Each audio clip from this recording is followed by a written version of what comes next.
It's the Mixed Martial Arts Hour with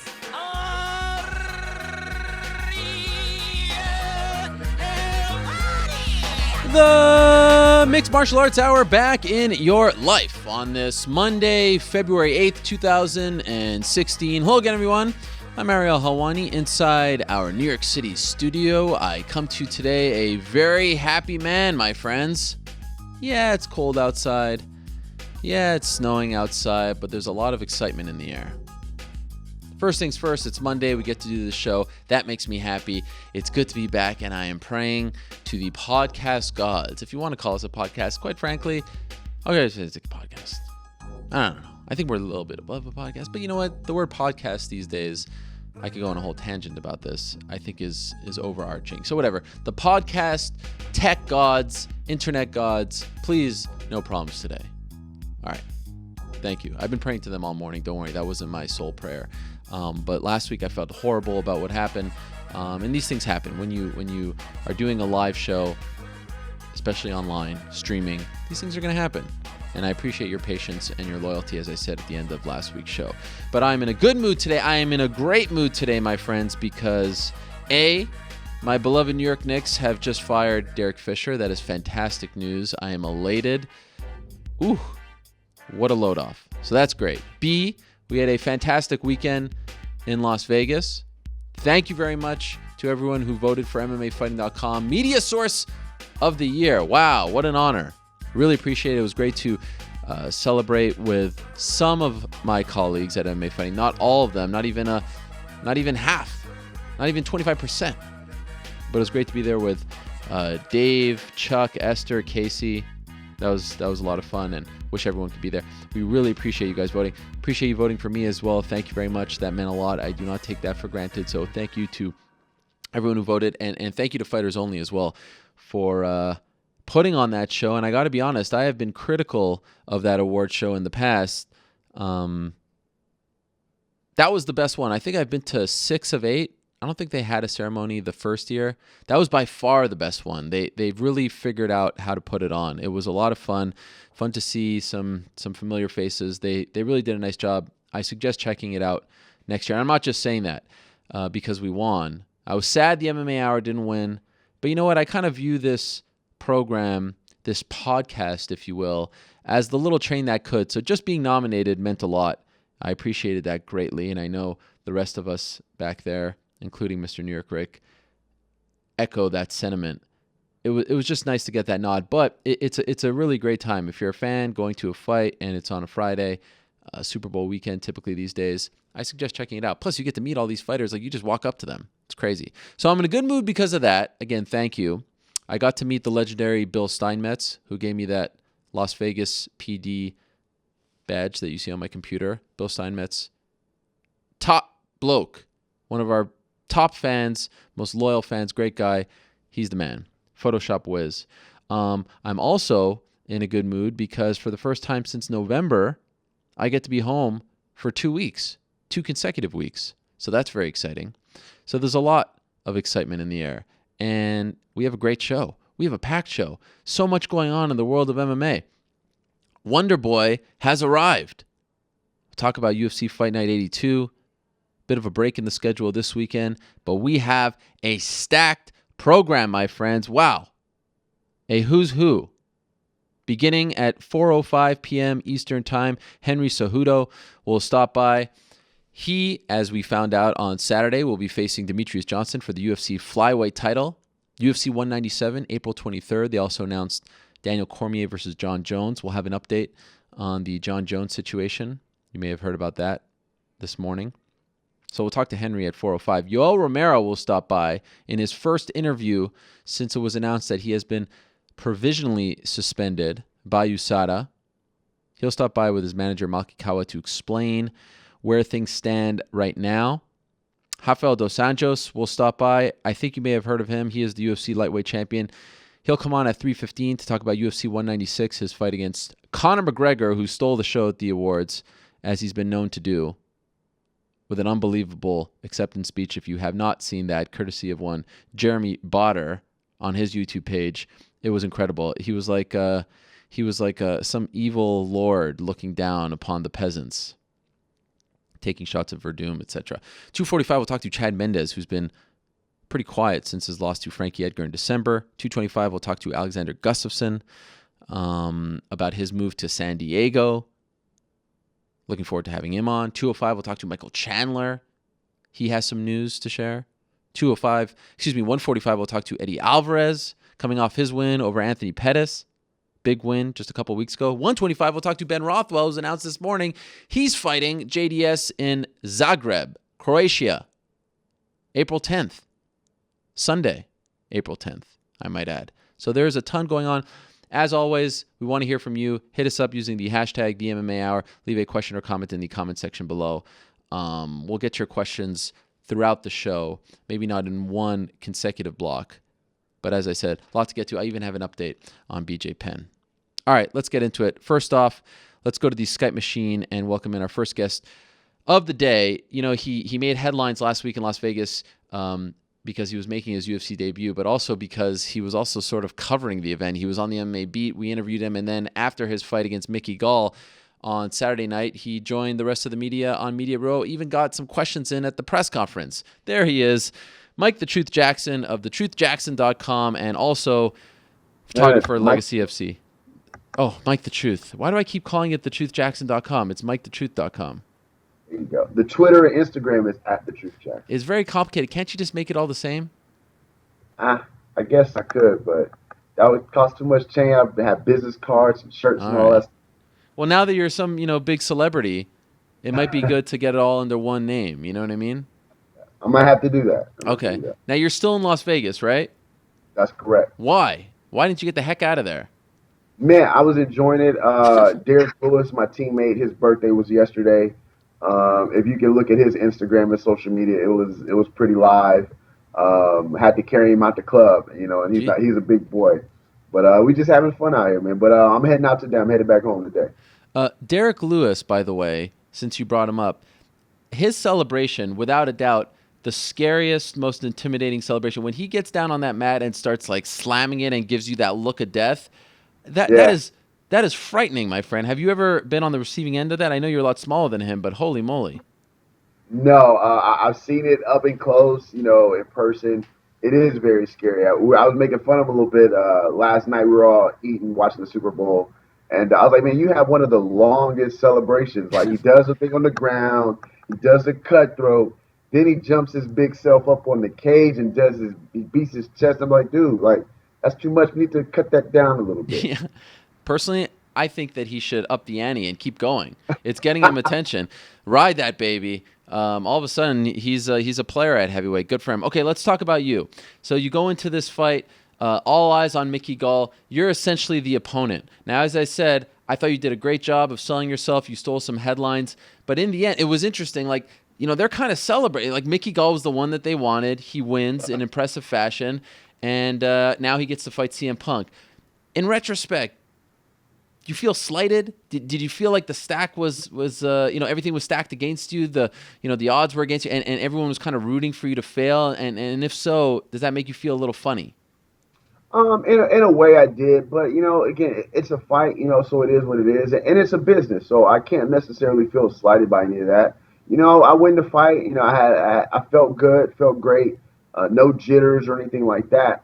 Look, he caught me with a punch. I slipped, and he jumped on me. He did what he was supposed to do, and it just happened so quickly. So you say no jitters, really? Like in the locker room, you're about to walk out to the octagon. Bruce Buffer is going to say your name, all that stuff. That didn't get you at all? No, none of that. For me, I like being in the spotlight. I like the cameras on me. I obviously going to have nerves in the beginning because it's a fight. But there were no extra. Once I was in the cage or an octagon, waiting for Mickey to come out, the nerves really went away. I really can't explain it. It just, I felt comfortable in there. So maybe did you underestimate Mickey? Was he better than you thought he would be? No, I didn't underestimate him at all. He was a little longer than I thought. And again, the punch, it wasn't a punch where it hurt or anything like that. I slipped. My heel, I guess I wasn't used to the texture. The octagon's canvas is completely different than anything I've ever been on. Wow. Yeah, and look, I slipped, and again, he jumped on me, did what he did. I wasn't hurt at all. So I just take it for what it is. Did you go in the cage beforehand? I sometimes see the fighters working out, getting a feel for the cage. Did you do that? Yeah, I was able to get out there for a good like 2 minutes. Ah, They were trying to drug test me, ah, and I drank a bottle and a half of water, and it took probably about an hour for me to go pee. wow. And yeah, and that took a lot of the time away from me trying to go out to the cage and get a feel of it and things like that. I was only able to get in there for literally about 2 minutes or so, and then I had to go back and get wrapped up. Are they sitting in a stall as you're trying to urinate for an hour, or do you get to go back into the locker room and tell them when you're ready? Like, how does that process work? Well, I went in the back, and the dude he came in there with me, and I asked him, did he want to come hold it for me? Oh, But gosh. What, the cup? yeah, well, I was gonna hold the cup, and he was gonna hold my penis, and Okay. do the thing. But he objected to that, so I filled it up probably about 2/3 of the way, and then I just couldn't go anymore.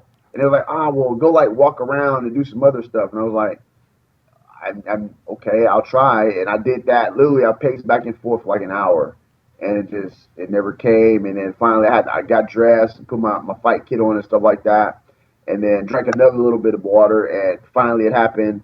But then by this time, they were like, "Look, we got to get you wrapped up. The car starts in like 30 minutes." Right. So everything was cutting it close. So, out of curiosity, like, so if you pee in the cup and you don't reach the amount that you have to get to, so you said it was 2/3 of the cup, which obviously wasn't good enough, and then you have to go again. Do you get to add to the same cup, or do you have to start a whole new batch?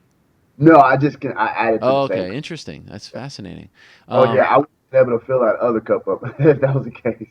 okay, and then of course the fight ended quickly. Like, does it feel? Because I saw you afterwards, and you had a smile on your face. You were doing the media thing, but does it feel like? And I know this was never an aspiration of yours. You kind of stumbled into this. You were very honest about that, and I think people appreciated it. But for it to last just 45 seconds, is there an empty feeling inside? How do you sort of digest how it all went down? Right after the fight, I was fine. It didn't hit me until that later that night around, I don't know, probably like midnight, 1 o'clock. We were at the after party, and it finally it hit me that I actually competed in the UFC. Like that part didn't register. I mean, from the signing to media day to the fight itself to Wow. after the fight, none of that registered until at the after party. I was like, dude, I fought in the UFC. And then I mean there were a lot of what ifs, and I'm the type of person that I don't like to dwell on the past, so to speak. But I'm really even today. I woke up and I'm thinking about it. What could have happened if I would have maybe circled a different way, or if I would have threw this combo. But again, that's the past. I can't live in the past. I have to move forward from there and just try to do something better now. Did you ever get a response as to why the stipulation was just for him and not for you? No, I never got the response. Well, I never asked the question, especially after I plan on, calling out Sure. Punk and doing these things in the octagon after. But once it was said and done, I didn't get the win. I figured, why do I even care? Sure, sure. I was wondering before the fight, of course. After the fact, it's a moot point. And then you decide to get dressed, very nicely dressed, and then you join the media on press row. Why did you decide to do that, not just go in the stands and take it all in? I have ADD, so I'm all over. My brain is all over the Okay, place. I don't like just sitting still. I went in the back and I spoke to Daniel. He and I spoke for a little bit, and then I wasn't even. Crazy thing was I wasn't sweaty or anything like that, so it wasn't like I put on my good clothes yeah, on top of the sweat. Like I had a little perspiration on my forehead, but got dressed, went back and had some delicious food. And then I figured, why not just go back and cover the fights? I mean, I'm gonna watch them anyway. sure. And actually, people asked me prior to the fight, was I going to do that? And I was like, I really don't know. But just being in that situation, I was just like, I might as well. I wanted to watch the fights anyway, so I may as well do it from press row. Did I hear you say you spoke to Dana White? Yes, I spoke to him for a little bit. Yeah, what did he say to you? Well, for me, it was I just wanted to get some things out there as far as on the media side, not necessarily the fight side, because again, there was no long term goals with this run. Sure. So I wanted to sort of solidify myself on the media side. And because that's really what all this was about, is to help me get exposure, not just as a fighter, but as a media personality. Yeah. And I wanted to continue to build a brand.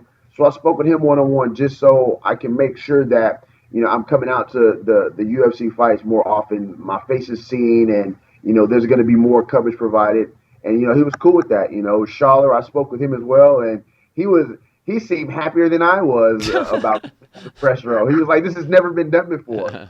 But it was I had a great time. This whole thing was a great experience. So no regrets, nothing that you look back and say, I wish this was done differently towards me, that I did this. Like when you look back on the entire week, from when you got there, I believe on Tuesday till, now, how do you view it?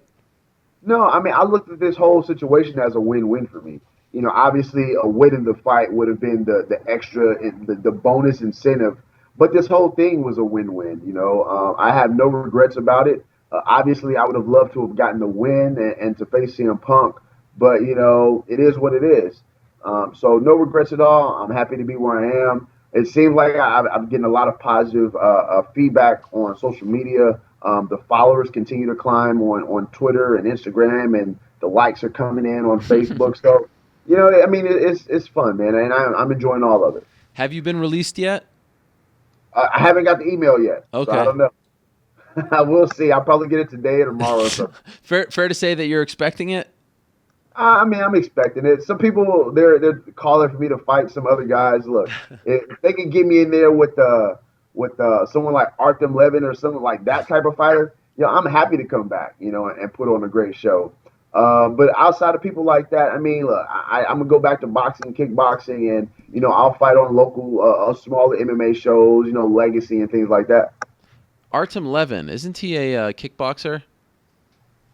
If that's what you want to call him, he just looks like you're thinking of Artem Levin, like the Glory guy. You mean Artem Lobov? Not Artem Levin. I'm sorry. I was like Artem Levin. Artem Lobov, yeah. Yes, someone like that. My apologies. Wow. So you think you could take him? Someone like that, yeah, man. I mean, dude, he's a brawler. I love those kinds of fights. Fair enough. He actually fought. I'm not worried about Artem trying to take me down either. So right. But just for the record, Artem Levin may be a little soon for him, right? Yeah. Not looking at Artem Lobov. Yes. Okay, so now that you've been in there with Mickey, do you think he beats Punk? Obviously, Punk is a big unknown, but what do you think? I think Mickey takes him out in the first round. Oh wow. I can't see CM Punk or Phil Brooks. I'm going to call him Phil Brooks. I can't call him dude CM Punk. Okay, well, let me ask you about that. How do you call the man who will be fighting Dada 5000 in your neck of the woods on February 19th? What do you call him? Duffer or whatever. No. What do you call the man who will be fighting Dada 5000? What do you call him? Of course. What do you call him? Call him Kimbo. Well, there you go. What's the difference? Why don't you call him Kevin Ferguson? I actually, when I first found out about it, I didn't even know his name. I really thought his name was Kimbo. Yeah, right. That's the greatest name of all time, if true, but it's not. Okay, fair enough. Go back to your prediction. No, I think it's a first round finish for Mickey. It's just, look, Phil, he can train with these guys for as long as possible. The wear and tear that he's had on his body from professional wrestling, I just don't see him advancing. There are people like BJ Penn who's come out and, received their black belt in 3 years and things like that. I don't see him as being that type of athlete, and definitely doesn't have that type of fighter IQ. I mean, I just, there's nothing, I don't believe in lucky punches and things like that. But I mean, that's all he really has is a puncher's chance to sort of close his eyes and to throw a wild shot. I don't see him being able to take Mickey down and submit him, or especially on the hands. I mean, his striking is horrible. You've seen it? I've seen the little pad work video. Okay. And look, I could, even if I were in a situation where I was trying to make myself look bad, I couldn't do that to make myself look bad. Okay. Like, that's how bad it is. I couldn't fake that. I said it in our post-fight wrap-up. I said, I'm going out on a limb. There's something about Mickey Gall, and I know he's only 2-0, and he hasn't had a ton of competition. I feel like this kid is going to be around. I feel like he has aspirations well beyond CM Punk. He's taking it seriously. Solid team. He's not just some guy working out of or training out of a strip mall. I feel like he has it in him. What do you think? No, I do. I mean, and he's young. He's Yeah, only 23, so he has a bright future ahead of him. Uh, as long as he's sort of brought up the correct way. sure. He's not going out here and calling out top 10, top No. 15 guys. He's brought along the proper way. He comes in here. He defeats Punk. I mean, you're gonna have to give him someone with you know not a lot of fights, maybe 4 fights, 5 fights, someone early on, or maybe someone on the outs getting ready to get cut in the UFC to have maybe 1 or 2 fights left. But as long as he stays, mentally sharp, he continues to hone his skills and doesn't get too ahead of himself, by trying to get these bigger names and bigger fights, then I feel he does well and he has a bright future. All right, so let's talk about the big news on Saturday in that same division, in your division. Stephen Wonderboy Thompson, I'm still blown away by what he did. I mean, that to me was one of the greatest one-round performances in a main event against a former champion. That was Holly Holm Ronda-esque, but he was able to finish Hendricks in the first. I mean, what he did he embarrassed Johnny Hendricks. What he did was unbelievable. Do you share my my sentiments here? I'm still blown away. I was completely blown away. I was sitting there watching it live. I was in awe of his Yeah. performance. Johnny Hendricks, he comes in here, this sort of resurges Johnny Hendricks 2.0. He has a nutritionist. He looked good at weigh-ins with the weight cut and things like that. So people asked me about it, what did I think? And I was just like, look, I don't know, because Stephen Thompson, he's a ninja, man. He was doing some beautiful things out there in the octagon. But then again, you didn't know what we were going to see from the new Johnny Hendricks. He blew me away. He was the techniques he was using, and Johnny Hendricks had nothing for him. Joe Silva afterwards, we were talking briefly, called it a work of art, and really that's what it was. It was the finest example of mixed martial arts that you can see, martial arts that you can see inside the octagon. And now the big question is, like, all of a sudden, you know how these things go. Guy gets a big win on a big stage. He gets a lot of momentum behind him, and people are saying, okay, title shot. If you're Joe Silva, do you book Robbie Lawler versus Wonderboy? Do you go with Tyron Woodley? What do you do? What is his streak right now? What's the winning streak that he has? For Wonderboy? Yes. I believe it's 6 in a row. Man, that's tough to call. But again, you do have Tyron Woodley sitting there, kind of waiting in the wings. He wants his shot as well. I guess you maybe play it out to see who's sort of ready. I ran into Tyron a little bit of weigh-ins. He looked good. He looked ready to go. So who knows? But it's hard to negate the performance that Wonderboy had. I mean, it was almost a flawless victory. I don't know if Hendricks actually laid a strike on him. I'd love to see the UFC push him a little more. He's got such a great personality, appears to be squeaky clean, and he is like a superhero, as you said. He's like a ninja. I mean, it's unbelievable. He's like a cartoon character. I feel like there's a lot of momentum behind him now, and let's not forget, Tyron Woodley hasn't fought in a year. He was supposed to fight Hendricks. Unfortunately for him, he didn't get the fight. Wonderboy gets the fight, beats Hendricks. Man, he's got a strong case. I still feel like if GSP wants to come back, he'll get the shot first, but I wonder if now Wonderboy has jumped over Tyron Woodley. Don't please look. I love GSP. Yeah. I definitely don't want to see him come back. He has nothing else to prove. I know. But they're going to for? try to get him back. They want him back. There's no doubt about that. Okay, I mean, let him. I don't give him. You're going to give him an immediate shot when he comes back. I don't know. I feel like they want him for UFC 200. They need a big name for UFC 200. There's no Ronda Rousey. You have Phil Brooks and Mickey Gall. Oh, you think that's big enough? Would you do that fight at UFC 200, or would you put it on one of the other shows to build that one up? Because 200 sells itself. But you have to have a name. I mean, yeah, it does sell itself, but you can't have Johnny Hendricks and Wonderboy at 200. No, of course not. Okay, right. You have to have a name, and Phil Brooks is going to bring that name with CM Punk. So you might as well put him and Mickey Gall on 200. All right, we'll see. Punk said he wants that. Okay, final thing for you. What's next? What's next for Mike Jackson? What do you do now?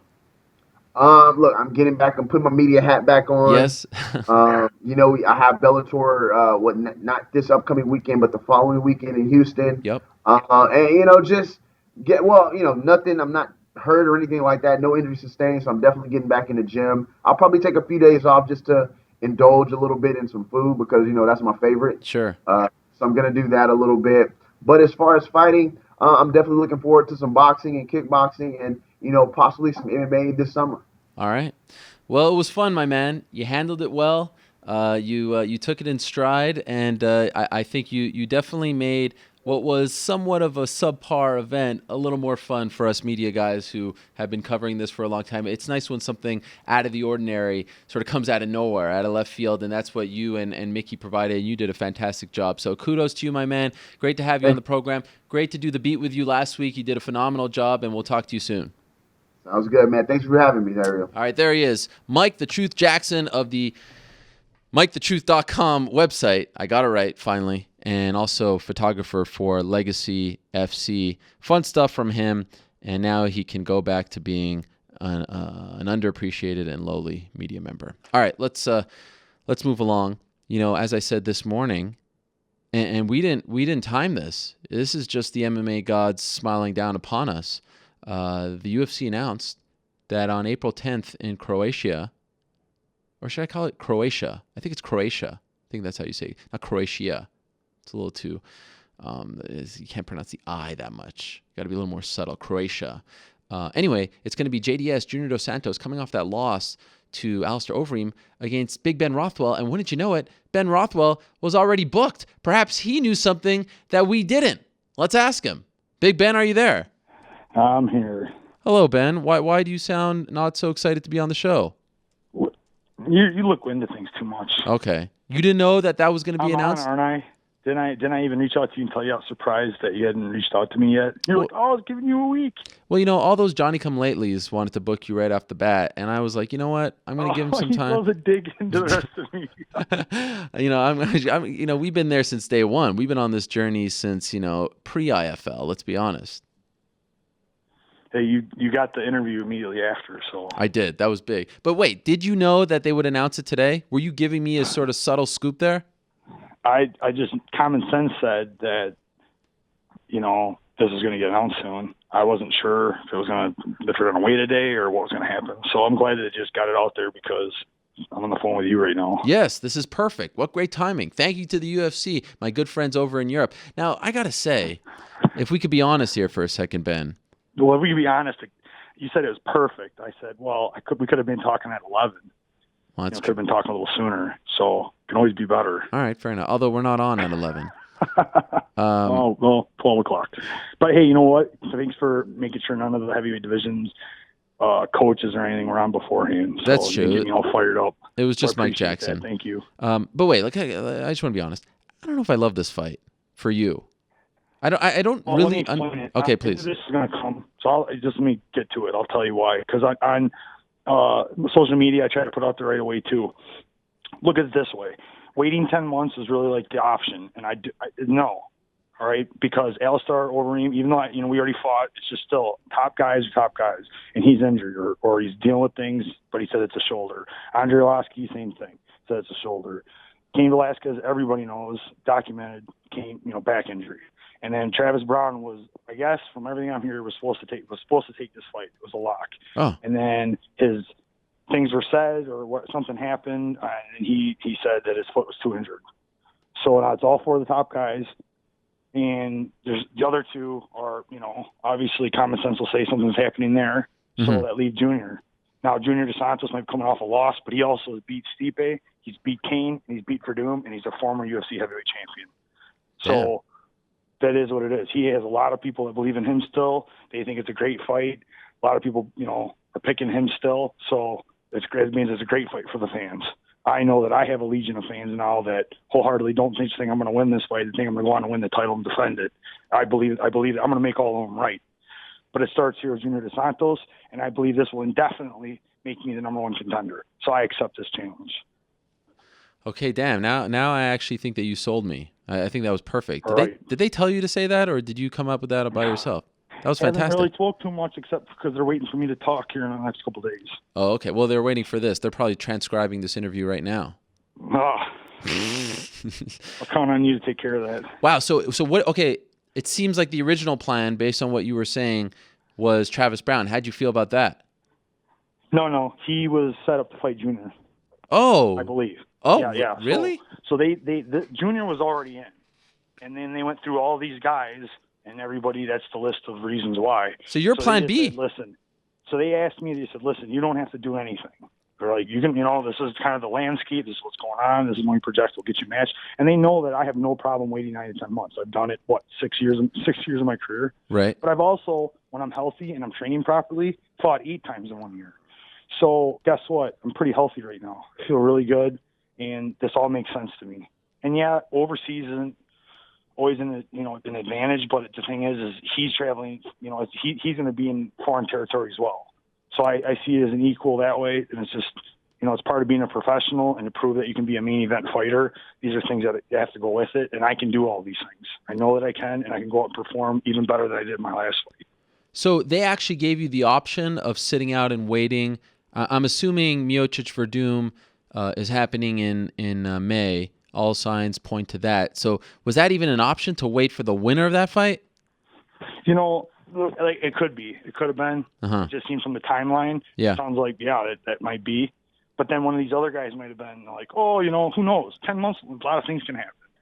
So there's a fight ready now, and I'm healthy now. So, all right, it makes sense. And it is, like I said, it's still a big name. Okay, but then let me ask you this. You have a very strong case for being the number one contender right now. Are you disappointed you didn't get the title shot? Disappointment doesn't exist to me right now. I don't think about it. I think about this was supposed to happen. It's just kind of the way it is. It's kind of like the last everything. I could have had the Stipe fight, and I don't think it made as strong of a message as beating Josh Burnett the way I did. I think everything is just got to be positive. And the more I continue to do that you're seeing the results. Did you watch the JDS Overeem fight? Of course.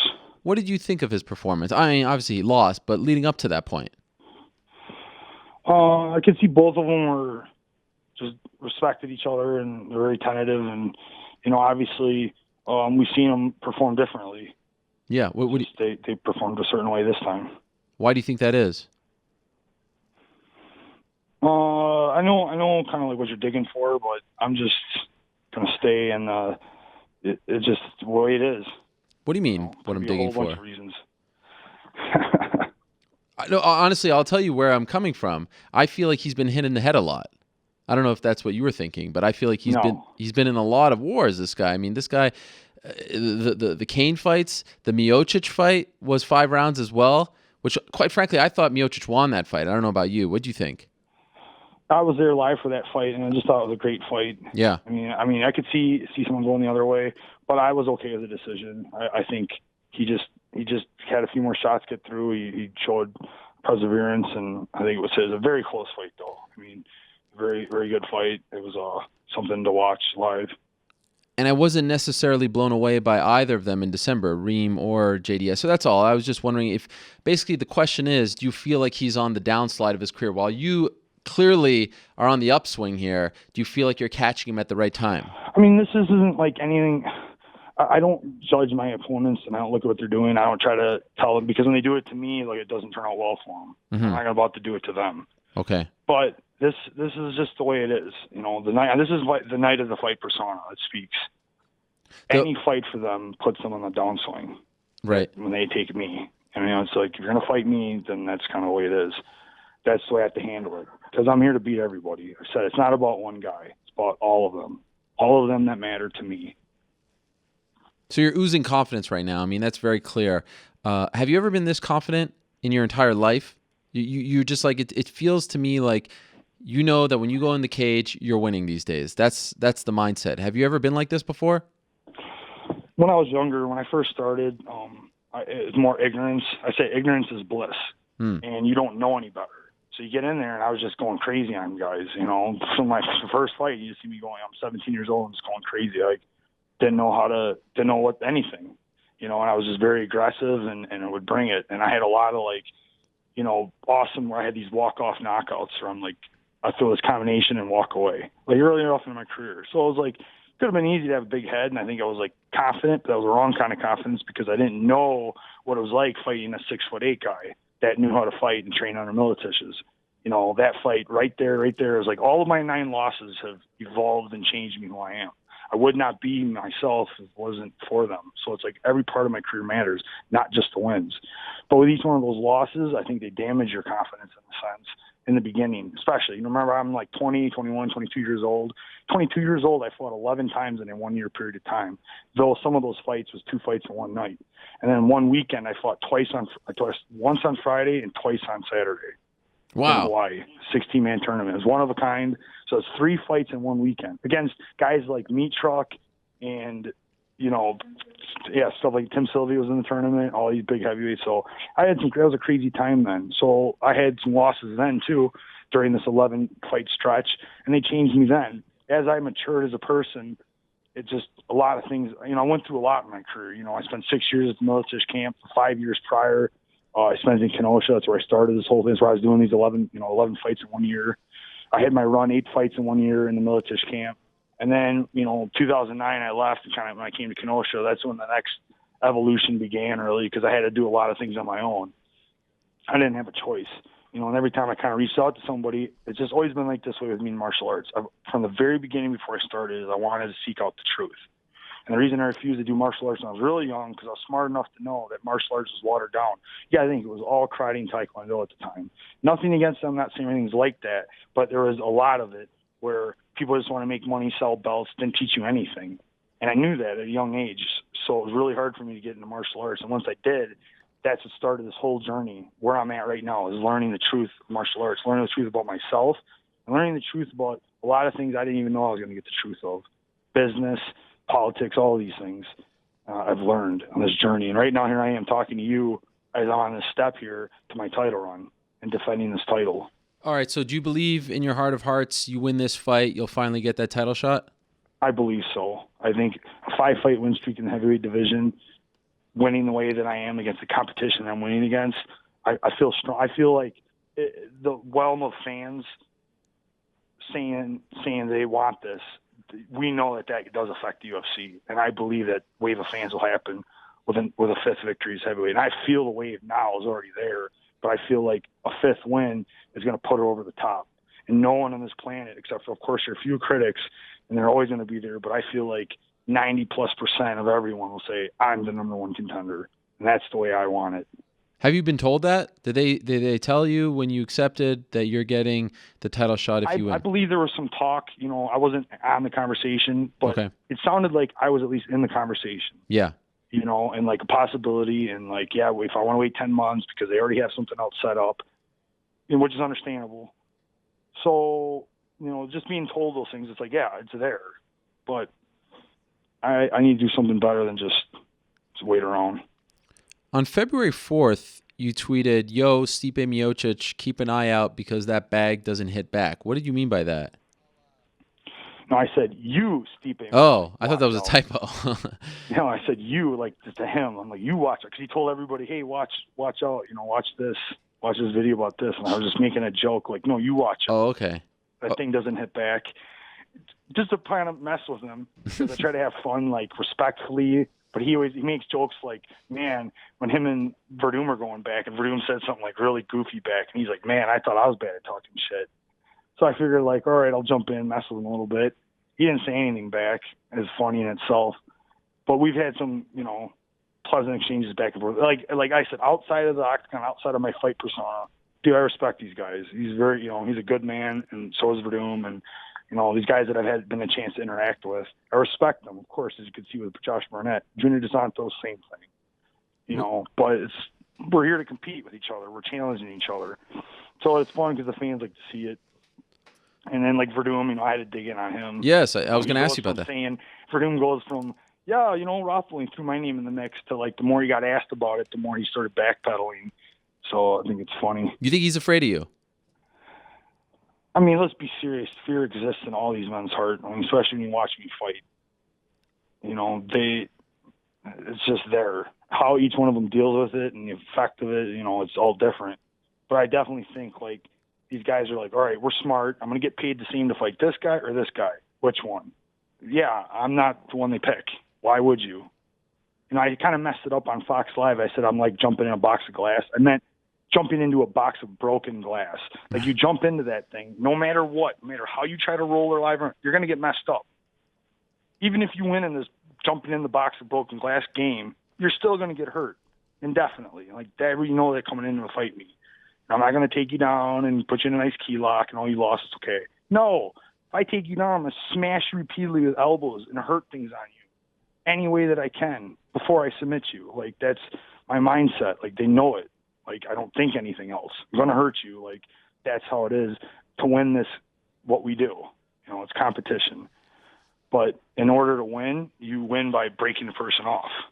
So since the win 9 days ago in New Jersey, how many people have asked you about the go-go choke? Can they learn it? How do they learn it? How many queries are you getting? Yeah, I see it's fun for that because a lot of people talking about it. What's fun, the funniest thing about it is all the people on it, they're making videos, like comparing it or what they think they know about it. It's hilarious to me and Luis because they don't have a clue. You know, even the ones that are like, oh yeah, this is breaking it down, and they don't break down anything. And then you got another guy trying to post videos and talk about he's had it done to him and stuff, and it's just like a joke. So none of these people know what they're talking about. On the other hand, yes. You built a huge credibility to it because you said, yeah, Luis did it to you and only did a bit, and you know how awful it was. So you definitely threw respect at it, and people are like, wow, this thing is something. He did it like 5%. He did it like a second, touch it, and I felt like it was about to pop out of my throat. The Adam's apple. It's for real. Has he done it to you?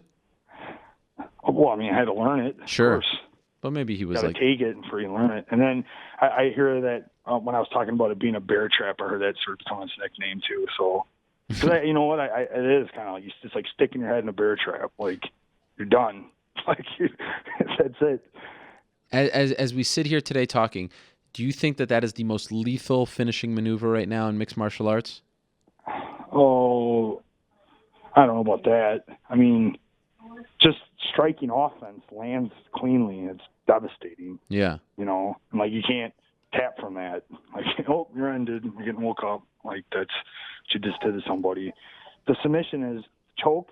It's like, it's lethal feeling, and if I kept it applied, you're going to die.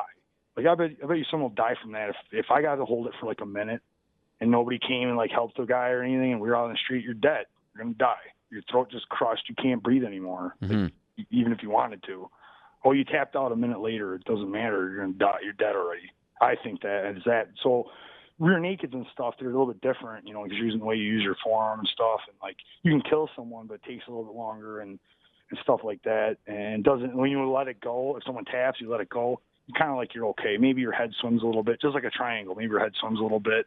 You can get messed up how long it was held on for. But the go-go is like does physical damage. Like, so it's definitely different that way. Like arm bars and heel hooks. I mean, dude, those are bad, dude. You could put a nasty heel hook on somebody, they ain't gonna walk right. You know what I mean? You've just taken their leg away. So there's some nasty stuff out there. By the way, did you watch? I know you were watching because you tweeted about the Wonder Boy fight, but Roy Nelson, longtime friend of yours from the IFL days, he wins and afterwards calls Jared Rosholt. He said he's not a fighter, and Rosholt has been criticized greatly. What did you think of his performance in the fight? I mean, I don't want to kick a guy when he's down, but I mean, I said this before going in. Like, I'm a fan of the sport first and foremost. And the guy said Rosholt I'm talking about, said some things that were already like, man, look bad. The last three wins they're bad. They're snoozers. You know, people just don't want to watch that kind of fighting style. They just don't. Like, it's not that you can't take guys down and, you know, smash them on the ground. Like, yeah, it can be great. But you just take a guy down and don't do anything and just kind of use control, grind out a decision. You know, I had a fight like that one time. And I think I was my worst critic. And you won the fight and you couldn't tell. He wins a fight like that and he's happy still. And this is why, and it was sad. I think maybe even you asked him and you set him up. You're like, so what's more important, putting on an exciting fight or just winning, you know, making sure you get the win? And he fell for the bait and he's like, well, I mean, I got to get that other paycheck. You're just like, oh, doomed. Like, I thought for sure overhand right from Nelson first round. If the Roy Nelson, I was going to tweet this, and I was kind of whatever, but the Roy Nelson that showed up against Josh Burnett was beast moding, and that guy would have destroyed, you know, and maybe Roy said, you know, it was just the way he was fighting him. He was just running from him. You know, could be. I think if Roy just got even a little more aggressive, he would have got what he wanted. Have you been I able? think he was respecting the takedowns and stuff Yep. too much. I don't know why. Have you been able to clear up the whole mask cape thing with Reebok? Next time, can you rock it, or is that just out? I have no idea. I mean, as of right now, no. Just if they're anything like they were the night of the fight, no. Everybody's the same. And just to be clear, that's the UFC that stopped it, right? Because like, there's no Reebok reps walking around. Right. But did you get it? UFC's like, even though it's UFC doing it, it's still like it's the partnership. It's Sure. like UFC's responsibility to Reebok to do this. So of course it's UFC giving the penalties and UFC's doing it. They have to show Reebok, yes, we are regulating this. We're not just going to let the guys do whatever they want and disrespect you. What was that song that you came out to? The song that you came out to. What was that? You want to know? Well, it's from Bram Stoker's Dracula. It's incredible. I love it. I came out too late the fight before. Yeah, I know, but I've never asked you. It's my favorite. I like it too. Who gave you that idea? It came to me driving in my car, going through some of the music I downloaded. I wasn't even sure why I downloaded that soundtrack. But, it's funny how the universe works. Oh, it's so great, and the look on your face, like what's going through your mind as you're walking like that? Simple thoughts. Like what? Kill.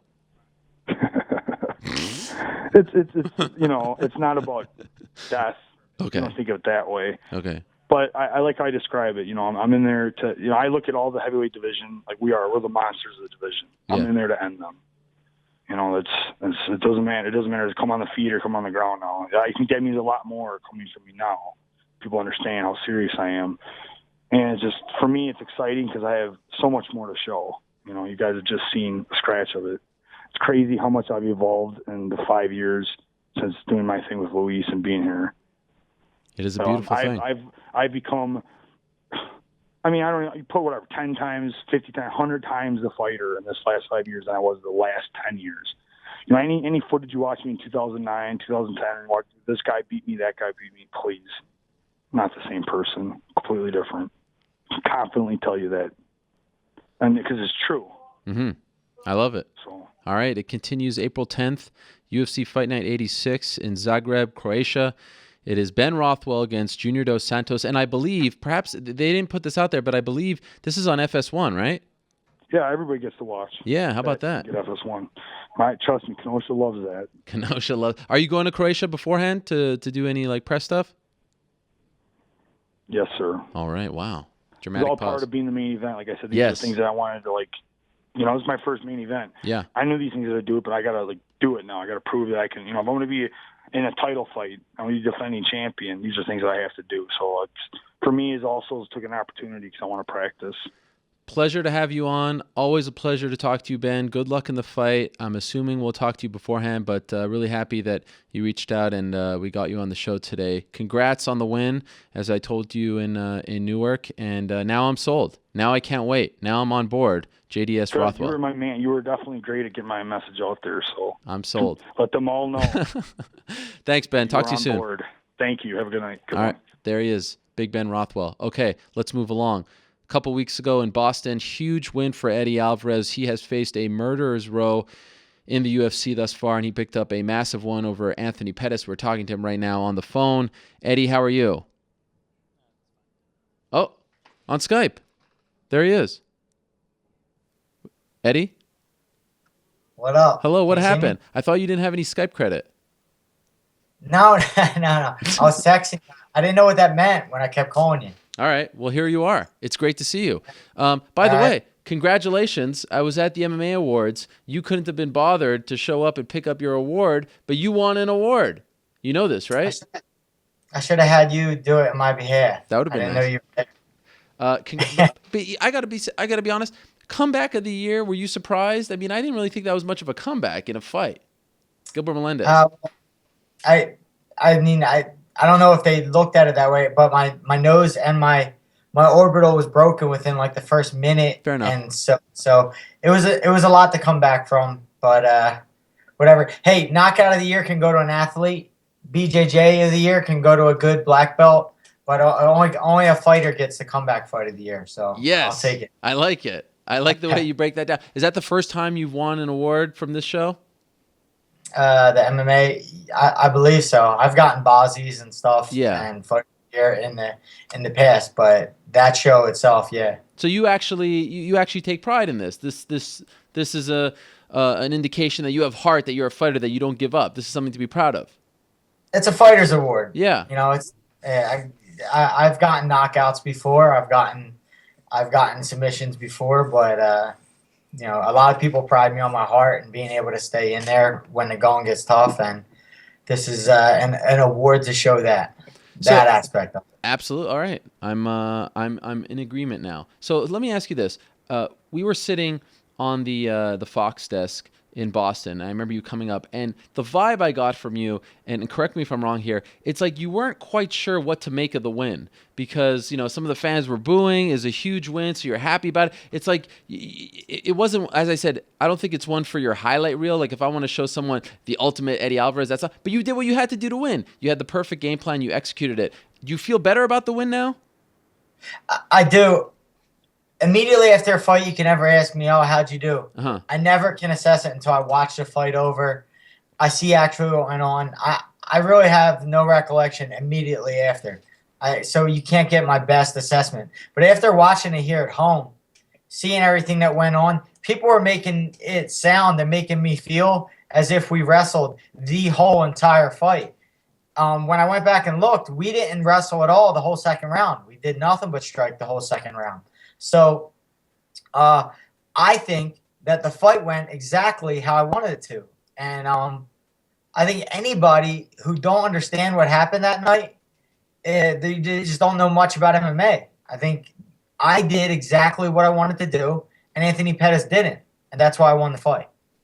I feel like you're not getting enough credit for a win over Anthony Pettis. A win over Anthony Pettis is a gigantic deal. This is a guy who was a champion one fight ago. Do you feel the same? A bit. Not a lot of people are making a big deal of it, but I think I spoiled a lot of people's plans. The fans, Anthony. I think a lot of people were hoping Anthony was getting his way back. Maybe a lot of sponsors, a lot of people. This was supposed to be the show time. Anthony Pettis. That ended up being the Alvarez show. Right. Right. I did what I wanted to do. I fought the fight exactly where I wanted it to be, and sort of shut him down. And rather than fans be like, I actually I do have a lot of MMA enthusiasts who are thanking or who are complimenting me about the fight. I think I just got a lot of slack from maybe his fans or something. They were angry that he lost. So. Do you feel like the blueprint is now out? Like this is the way to be. By the way, I think the volume is too loud, so I'm hearing feedback on your computer. Okay. I think yeah, that's good. That's better. That's perfect. Okay. You still hear me? Yeah. Is the blueprint out? Like Guida beat him in a similar fashion. You beat him. Is this until he evolves? Is this how you beat Anthony Pettis? You know, every champion, every guy in this weight class is always evolving, always getting better, always trying to find out how to keep their strengths and beat guys in front of them.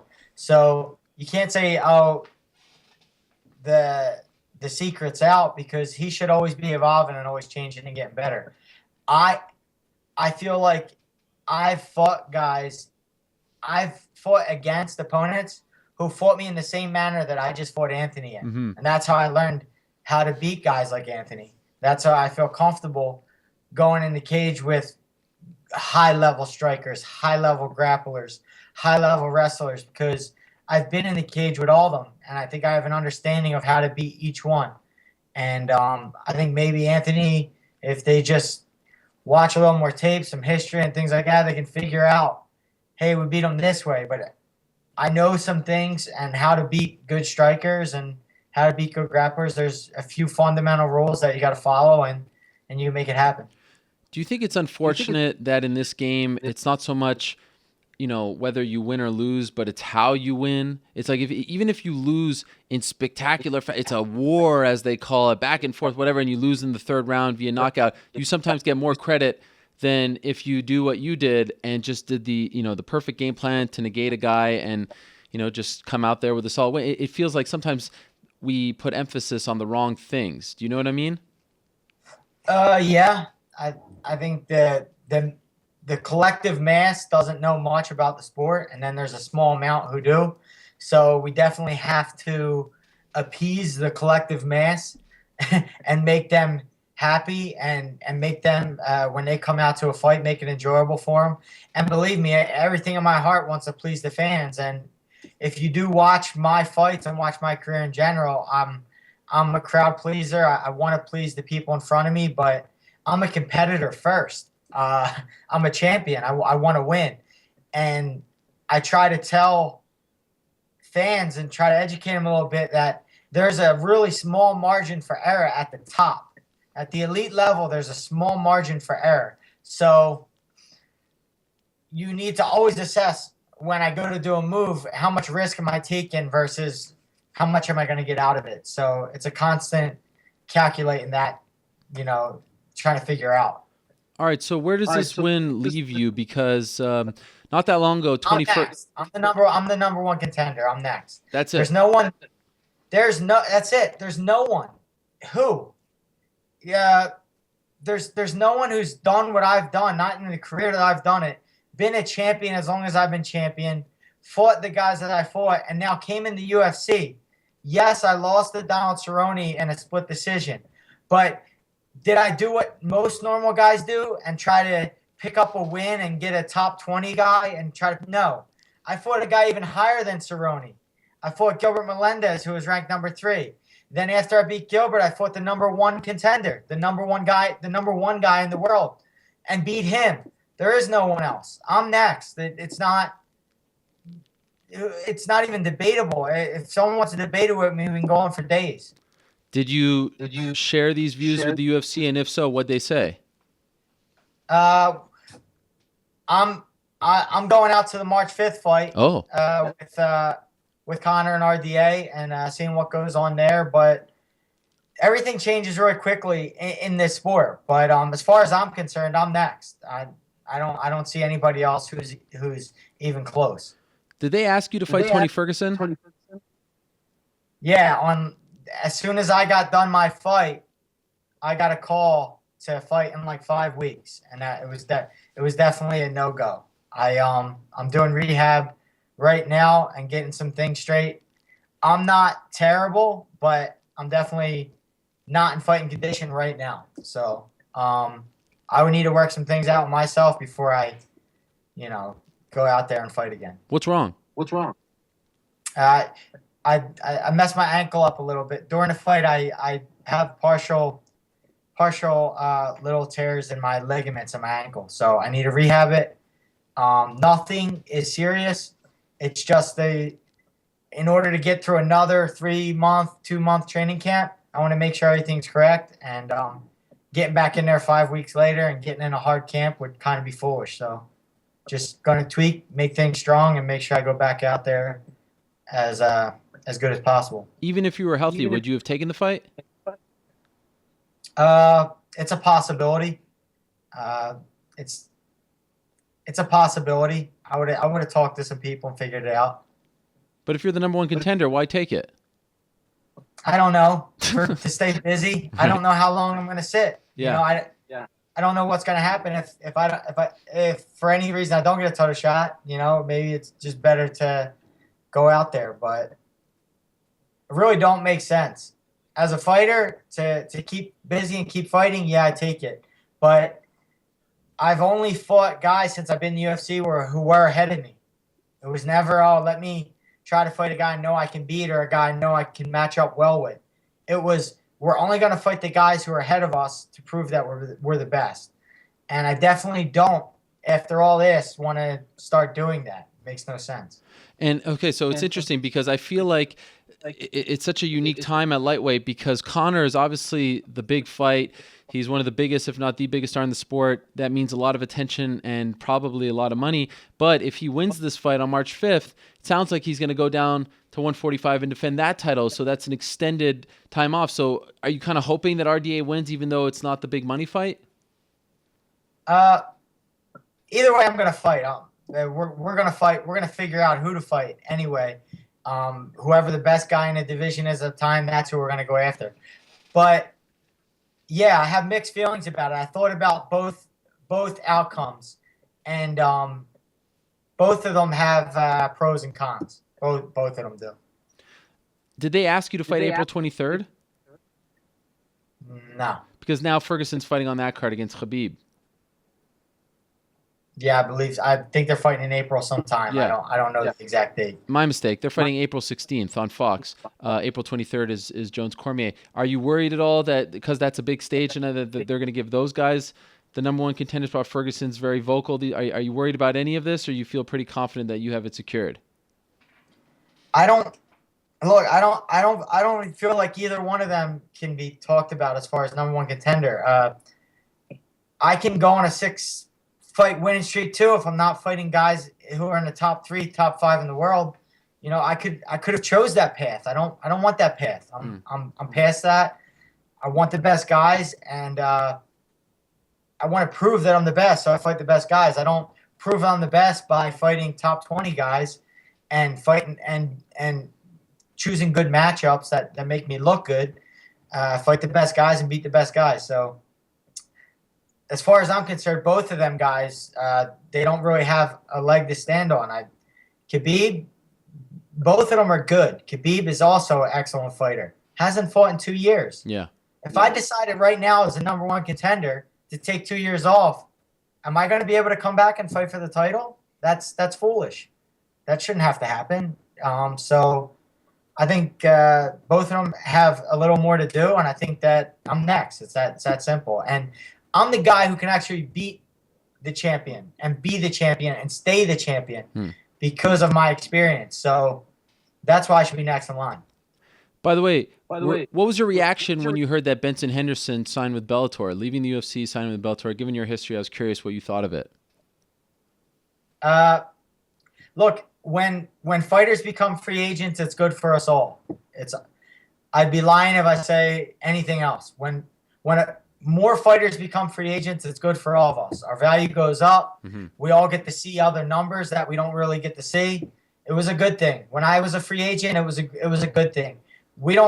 A lot of numbers are disclosed. We don't ever get to see them. So it's good for the management. It's good for the promoters. It's good for the fighters. It's good for the sport in general. We need free agents. I noticed Michael Chandler is sending you some pleasantries after your fight. When are you guys? You guys sort of. I mean, that was the prime rivalry. You guys put on some classics in Bellator. Doesn't seem like any bad blood or anything, right? No, Mike came to Ricardo Almeida. He came to Ricardo Almeida's to help Frankie get ready. He was down there, so I got to see him there. And we did a lot of promoting together. So, there was never anything personal between me and Mike ever. He's a great competitor, and I love to compete, and we just happened to be in some wars together. It was a good style matchup for when it happened, and I've gotten better because of being in fights like that with Mike. So we have no issue with each other at all. Speaking of your training, considering how your last fight went, is it fair to assume that you'll be sticking around in the Philly, New Jersey area? Mark Henry and those guys? Mark Henry, Ricardo Almeida, everybody. I'll be here in Philadelphia. I'm not going anywhere. I love being home. Love sleeping in my own bed and seeing my kids every day. And I've been with this team for a long time, and just happy to be able to stay here with them. Is it okay? What are you going to do about Henry Hooft? Is he still going to coach or be in your corner? Even though, yeah. I call and report to Henry on a weekly notice. I send him sparring. So it's kind of like a sort of Skype type deal or a WhatsApp. I confide in him. I love Henry's outlook and his experience. So I've always worked at Henry. I'm happy to have him in my corner. Okay, two last quick things. Perfect world. When would you like to fight again? June, July. Okay. June, July be nice to fight for the title. Ideally, just as long as I'm champion by the end of this year, which I really feel like that's going to happen. I feel like being champ by the end of this year, whether I have to fight once or twice more, it's inevitable. Right now, we're just in the right place at the right time with the with the right training and training partners, we're right where we're supposed to be at. Who's your pick? RDA or Connor? RDA. It's for me, it's a very simple fight for RDA to win, but he needs to implement a ground attack. If he don't, I honestly feel like he can get knocked out just like the other guys that Connor was able to knock out. But he can't allow it to be mostly of striking. I hate when guys who are from a BJJ background and a good wrestling background abandon their whole base and their whole fundamental because a lot of guys around them are telling them that they're really good strikers. I hope RDA doesn't do that. I hope he sticks to what he's good at and wins the fight in a dominant fashion the way he can. The way I feel like a lot of guys can that aren't doing it against Connor. I feel like there's a simple way to win against this guy, and nobody seems to be doing it. It's really it's frustrating to watch. And that's take the fight to the ground? Yeah, I feel like he'll look foolish. I honestly feel like it could be an embarrassment. It could be like everyone in the crowd going, "Wow, that was it? Why didn't anybody else do that?" It could be like it could be that surprising to people. Wow, that's how I feel. Fascinating. We just haven't seen him there. Yeah. Mendes had some success. Okay, let's talk about that for 1 second. Okay. Mendes is primarily a wrestler, correct? Yeah. Primarily a wrestler. In order to implement a wrestling attack, it takes a ton of energy and a ton of conditioning and training.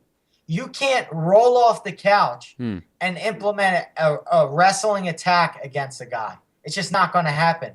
You need to be conditioned. You need to be in shape. So if you're a wrestler and you're rolling off the couch to go in a fight, essentially you have no weapons. You have none. Your only weapon wrestling is no good because you're not conditioned. So if you're a wrestler, you need to be conditioned in order to go in fights and implement your strength. You can't do that on a 10-day notice. So the guy hasn't been in the fight that we need to see him in. Nobody's implemented an attack. And when someone does, it's over. This whole show's over. The whole goddamn spectacle's over with. I don't know why no one's doing it. It's very frustrating. Okay. Now I want to see Eddie Alvarez versus Conor McGregor. Great stuff, Eddie. Again, congratulations on the win. Fascinating stuff, insightful stuff. Appreciate your candor, and I guess I'll see you March 5th in Las Vegas. All right, I'll see you, Ariel. There he is, Eddie Alvarez. Great stuff from the Underground King himself, joining us from Philadelphia. Making the case. Wow. All right. And what's going on here? In a minute, we're going to be joined by the aforementioned Michael Chandler. We were just talking to Michael Chandler about...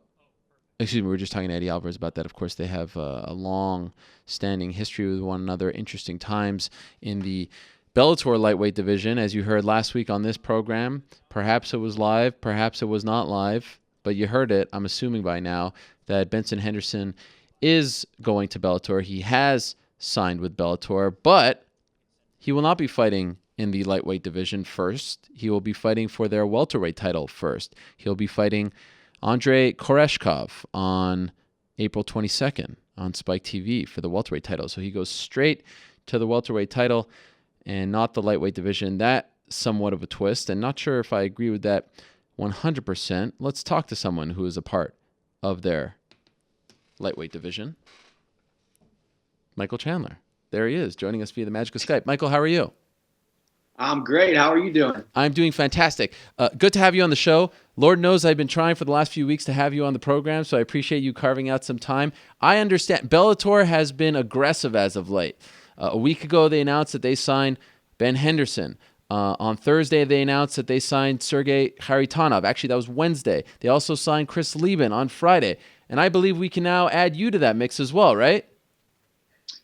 We are extremely close, man. And I tell you what, going back to what you said earlier, thank you for having me on. I appreciate it. I know it's been tough, but like I said, we're getting some things done. My relationship with Bellator is phenomenal. We're extremely close to getting something done. I'm excited about the signing of Ben Henderson. Excited about all these big signings Bellator is capturing. So it's looking forward to the future. Can you tell us the status of your contract before you got things done? I mean, were you approaching free agency? Was your contract up? Where are we at? Because as you know, free agency, a big part of the sport, a big story these days. Yeah, what is today? Today's the 8th. Let's just say I was extremely close to that free agent market. But I mean, for me, it's all about making the right decisions for the future and feeling good about what I'm doing. And Bellator has been a phenomenal promotion up until the Scott Coker regime came in, and now it's even better in my opinion. Man, my manager Dave Martin and I went out to San Jose a week or two ago, and we sat down at the table and we found some numbers and some terms and certain conditions that were mutually beneficial for both of us, myself and Bellator included. And we're getting pretty close, but there's got to be some things that are almost non-negotiables. We're kind of trying to change the industry standard. I feel like I've earned my place in this business, in this company, and there's gonna have to be some things that are kind of non-negotiables for me. Like what? Can you tell me what? Just rights. Just letting me be my own person, letting me kind of take control of certain things, letting me feel like I'm more of a strategic partner than I am just a 1099 employee. I've got some goals and some aspirations that are out that kind of supersede, just my fighting career. I plan on becoming, one of the best fighters of all time by the end of my career, but I also have some high hopes and some aspirations for after fighting. So I want to set myself up for that. So it sounds like you didn't play out your contract and test the waters like a Benson Henderson. Why not? Why didn't you just go that route? I can't sit here and say that I know exactly what these other guys' situations are. I can't sit here and say that I know what their numbers are, what their salaries are, what their incentives are. But I can tell you that I am extremely confident that the position that I am in, nobody in this entire industry would have maybe tested free agent market with the situation that I'm in. Wow. And it's just a good situation to be in, and it's a testament to hard work. It's a testament to doing the right thing. It's not just fighting. It's corporate America. It's whatever job, whatever business you're in. It's not playing politics. It's not being this or being that. It's being a good employee. It's helping the brand, helping your own brand and the company that you work for build together and coinciding. So you get to a situation where everything's mutually beneficial. And I've been nothing but a phenomenal employee, and I'm being compensated for that. And, I look forward to the future. And at the end of the day, I'm only 29 years old. Let's be honest. I'm not anywhere close to retirement. Just because I've talked about retirement before doesn't mean I'm close to it. I've talked about retirement in the sense that I'm making the right business decisions so that when I get to the point where I'm slowing down, when I get to the point where I'm not 100% confident in my abilities and it's time to maybe hang it up, that I don't have to continue to take a paycheck and step into the cage and get beat up for it, I saw you sitting there in the front row in Boston. I thought that they were wooing you, giving you some VIP tickets and all that. That thought doesn't go through your mind at all. I know you're very happy you're being compensated, but Octagon, UFC, you didn't think of that at all. Oh, let's be honest. Okay. No, there's not a day that goes by that there isn't some kind of inner struggle inside me. My wife and I sat there with Hans Molenkamp, Dakota Dresser. I was there with the Monster guys. We were sitting there, and I was 15 feet away from Eddie Alvarez. Yep. I got a ton of respect for him, but he in my mind, he looked slow, and Anthony Pettis, in my mind, he looked uninterested and unmotivated. I mean, I had no doubt if I would have stepped in the cage that night out of shape, I would have trashed both those guys. and that's the kind of confidence that I have. But it's also the fact that you have to look at everything as at the big picture. I got a ton of respect for what the UFC has done. And let's be honest, whether you fight for Bellator, World Series, ONE FC, or the UFC, I am able to sit here in my beautiful house in the situation that I am because of what the UFC has done since 1993 or whenever they started. They have built this sport into a world-renowned powerhouse, and everybody is interested whenever fights are going on, whether it's the UFC, whether it's Bellator, whether whatever promotion it is. This sport has blown up because of what the UFC has done. So, in my mind, I also look towards the future, and I see Ben Henderson coming over. I saw Josh Thompson coming over. I look forward to beating up both those guys. There's all kinds of talks and people asking me and reaching out to me, hey, what's Bellator this? Well, what about Bellator here? How's the sponsorships? How's this? How's that? And in the position that I'm in, I'm not into wooing anybody or trying to get anybody to come over, but at the end of the day, everybody needs to make the best decision they can with the information that they're given. And that's what I'm doing now. And who knows what this sport is going to look like, what the landscape is going to look like, what the lay of the land is going to look like 1 year from now. And just in the last couple of weeks, in the next year, me being able to beat up Josh Thompson and being able to beat up Ben Henderson, that's immediately going to put me up there, in that top 10. And then you get one or two other lightweights coming over. Shoot, now I'm getting compensated like I should be, and I'm also getting to fight the best talent in the world. It's kind of a win-win. So we'll see. What'd you make of the decision to give Benson a welterweight title fight and not put him down at his more natural weight of 155 right away? I don't know if it was – I can tell you one thing. In dealing with Bellator, it isn't always necessarily Bellator telling you what you're going to do all the time. The cool thing about it is it's ran differently. It's not as much a dictatorship as it is a little bit of a democracy. When you put yourself in this position to be the kind of guy that they want to have a mutually beneficial relationship with. Benson Henderson is obviously a great talent. He's a good dude. I don't know him a ton personally. I've only spoken to him a couple times, but he's a good dude. He brings a lot of eyeballs to the TV, and he's an exciting fighter, and he's been a champion at 155, and he's big enough to go 170. So I think they thought, hey, maybe you come in at 170, beat up the Russian, and obviously there's a ton of fights in the welterweight division and in the lightweight division that's great for Ben Henderson, and he can always come down when he wants to, and I hope that he does. If not, I might have to pack on a couple pounds and head up to 70.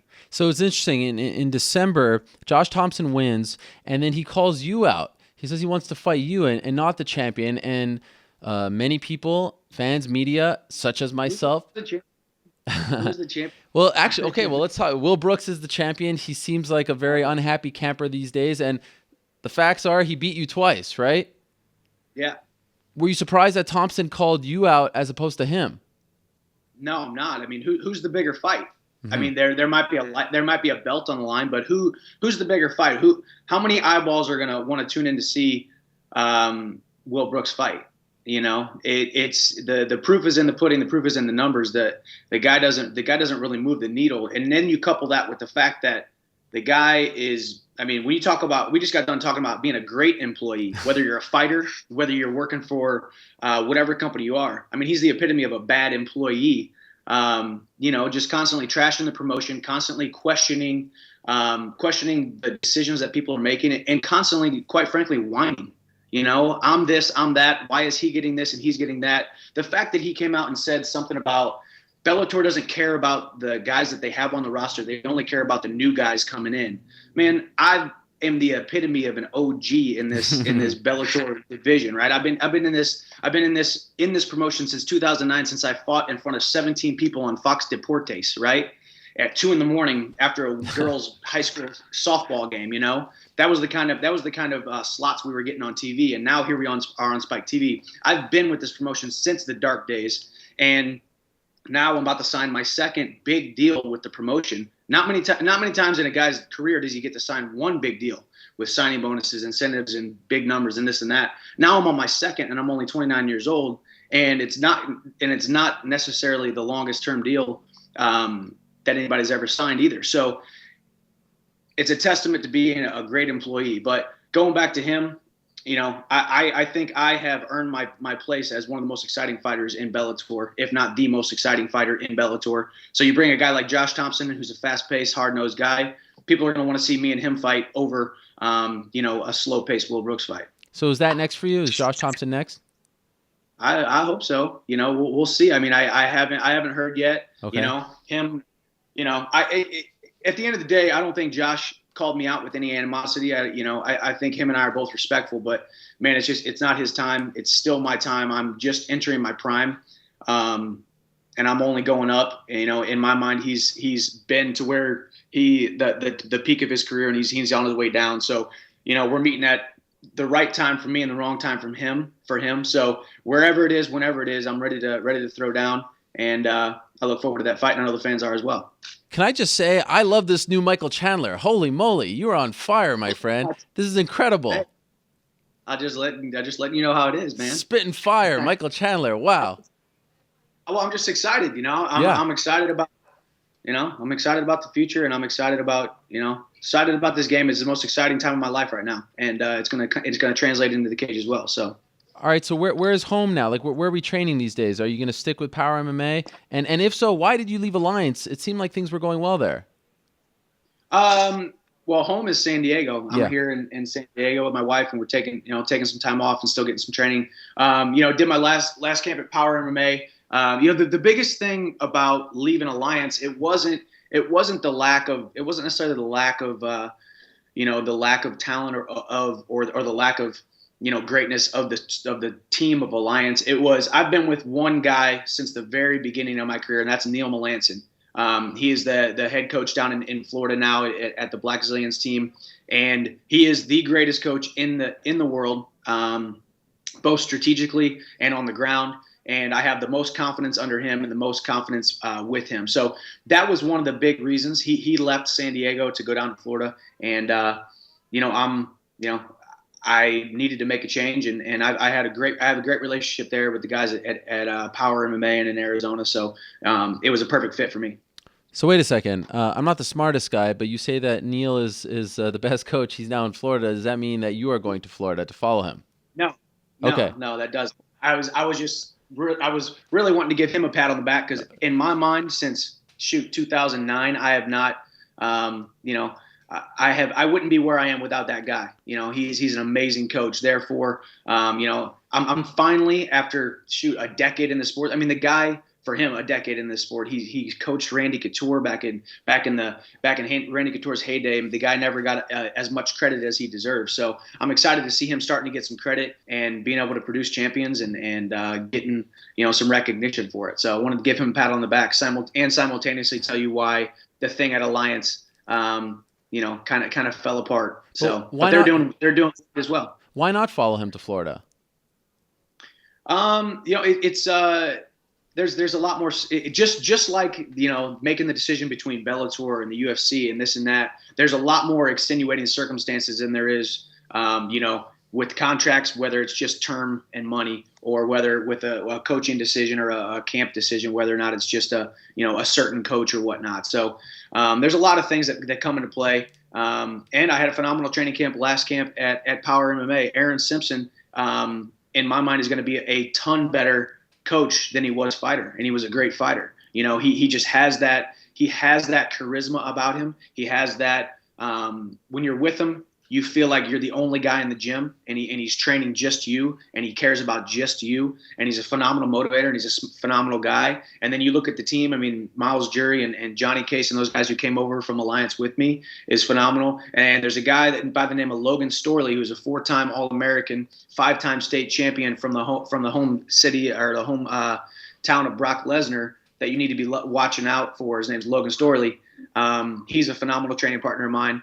So it's a good situation, man. And life is good, and I got some phenomenal people around me. In a perfect world, what would you prefer? Will Brooks number 3 next, or Josh Thompson? Shoot, whatever Bellator wants, man. But in my mind, I'm already the champion. In my mind, having the belt doesn't really mean a ton to me. You ask anybody who the best lightweight in Bellator is, and they say it's me anyway. So it doesn't really matter. It doesn't really matter whether I have the belt or I don't have the belt. I'm going to get the belt, whether I beat Will Brooks next for it, or I beat him 3 fights from now, or I beat him in December of next year. It doesn't really matter to me. It's about beating people up and providing for my family and my future children. And that kind of stuff. So I'd love to beat up Josh Thompson next. That's the biggest fight. And let's be honest, he doesn't have a ton more fights left in him. So I'd love to be next for him. also, perfect world, when do you want to return? Soon. I'm healthy and I'm feeling good. So I mean, I definitely would like to fight by April-ish, April, May. I've had some nice time to kind of relax and spend time with my wife, since I spent so much time away from her for the last camp. We're heading to Jamaica this Thursday on a mission trip, so we're going to get away from cell phones, get away from modern technology, all that kind of stuff. Go down there and serve, the people of Jamaica on a medical mission trip. I have no idea what I'm doing. My wife is a physician assistant, and my father-in-law is a dentist, so they're going to be performing all kinds of medical stuff, and I'm basically just going to be the fun, jolly dude running around playing soccer with the Jamaican kids. Wow. So we'll see. For how long? Yeah. It's 8 days, I believe. Whoa. So no cell phone, no nothing. No communication with the outside world. I don't think so. Jeez. Good thing I got you on this week. Yeah, I know, right? But it's going to be a bunch of, I'll bring it down a bunch of clothes, a bunch of workout gear, a bunch of, clothes that I have amassed over the, 10 different, clothing sponsorships and whatnot that the fighters go through, and you end up with extra apparel and extra gear and all that kind of stuff. A whole bag I'm checking just to bring down a bunch of clothes. So that's my contribution, since I know nothing about, medical stuff. Well, you are a class act, my friend. Wow, what a performance this was. Blown away by this interview. I don't know if I want to call you the new Michael Chandler or not. Just a fired up Michael Chandler. Tremendous stuff. Congratulations on the new deal, and really looking forward to your next fight. If it's against Josh, Will, I don't know who. I'm just excited right now. That was great stuff. I'm happy we waited. This was a lot of fun. Thank you, man. I appreciate it as always, and I appreciate you having me on. So excited for the future. All right, there he is, Michael Chandler, stopping by. Congratulations to him on his new contract, or he's about to sign a new contract with Bellator. He is on fire. Wow, that was tremendous stuff. Okay, let's move along. Let's stay in San Diego. Actually, we're being joined on the phone right now by one of the top contenders in the UFC's light heavyweight division. Alexander Gustafsson joins us on the phone right now. Alex, how are you? I'm good, thank you. How are you? I'm doing great. Thank you for joining us. So you're in San Diego, and this was some big news when it came out. And it's interesting. I read an article, I believe, and correct me if I'm wrong. I should have looked it up earlier. It was with an outlet in Sweden. Is it Expressen? Is that the name of the outlet? The newspaper, Expressen? Yeah. And it was a fascinating article to read. I had to translate it. Unfortunately, I don't speak Swedish, but you really kind of like poured your heart out. You really laid it all out on the table as far as, where you're at in your career. Why did you decide to? Usually guys, when they're at this point in their career, and we'll get to the reasons, they just kind of stay to themselves and, do their thing quietly. But you kind of laid it out there. Why did you do that?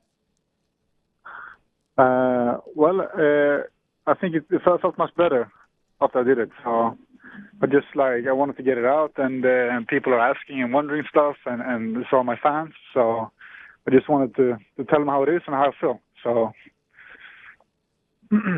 So for those fans that don't speak Swedish, can you explain in short what you were saying in that interview? Where are you at mentally in your career right now? It's I'm just feeling like I have a tough time with my motivation, and it goes from time to time. And some days it's better, some days it's a little bit worse. But I just tell them how it is, and how it is to be a fighter on this level, and that it's always tough with losses, and 2015 was a tough year for me. So that's why we did this interview, to just tell them how I felt and how I feel, and so on. But it felt much better after that, and now I'm here in San Diego. Changed my environment a little bit, training here with the guys, so I'm feeling good. So no secret, I remember going. It was after the Rumble fight. You sort of talked about, maybe losing the love and retirement and things like that. And now it sounds like the same sort of feelings are coming back. Are you starting to get worried that you're not going to be able to regain that full love and motivation to train each and every day to become champion? Well, I've been here before, and like you said, against Anthony, but it's hard to just go one day from another to being one of the best fighters in the world, to just stop doing what you love to do. So, I am a fighter, and basically what I do and what I live for. So, quitting is actually not an option if you put the cards on the table. It's just like, it's just emotions, feelings, thoughts, and that's what you have to battling with every day as an athlete. So right now you're not considering retirement? No, not at all. Just I just came out here to San Diego to just train with the guys, and I don't have a fight, nothing. So I just try to train, basics. Try to find that happiness in training again, and it will take the time it will take. So I'm feeling good now, and I'm just happy in training, basically.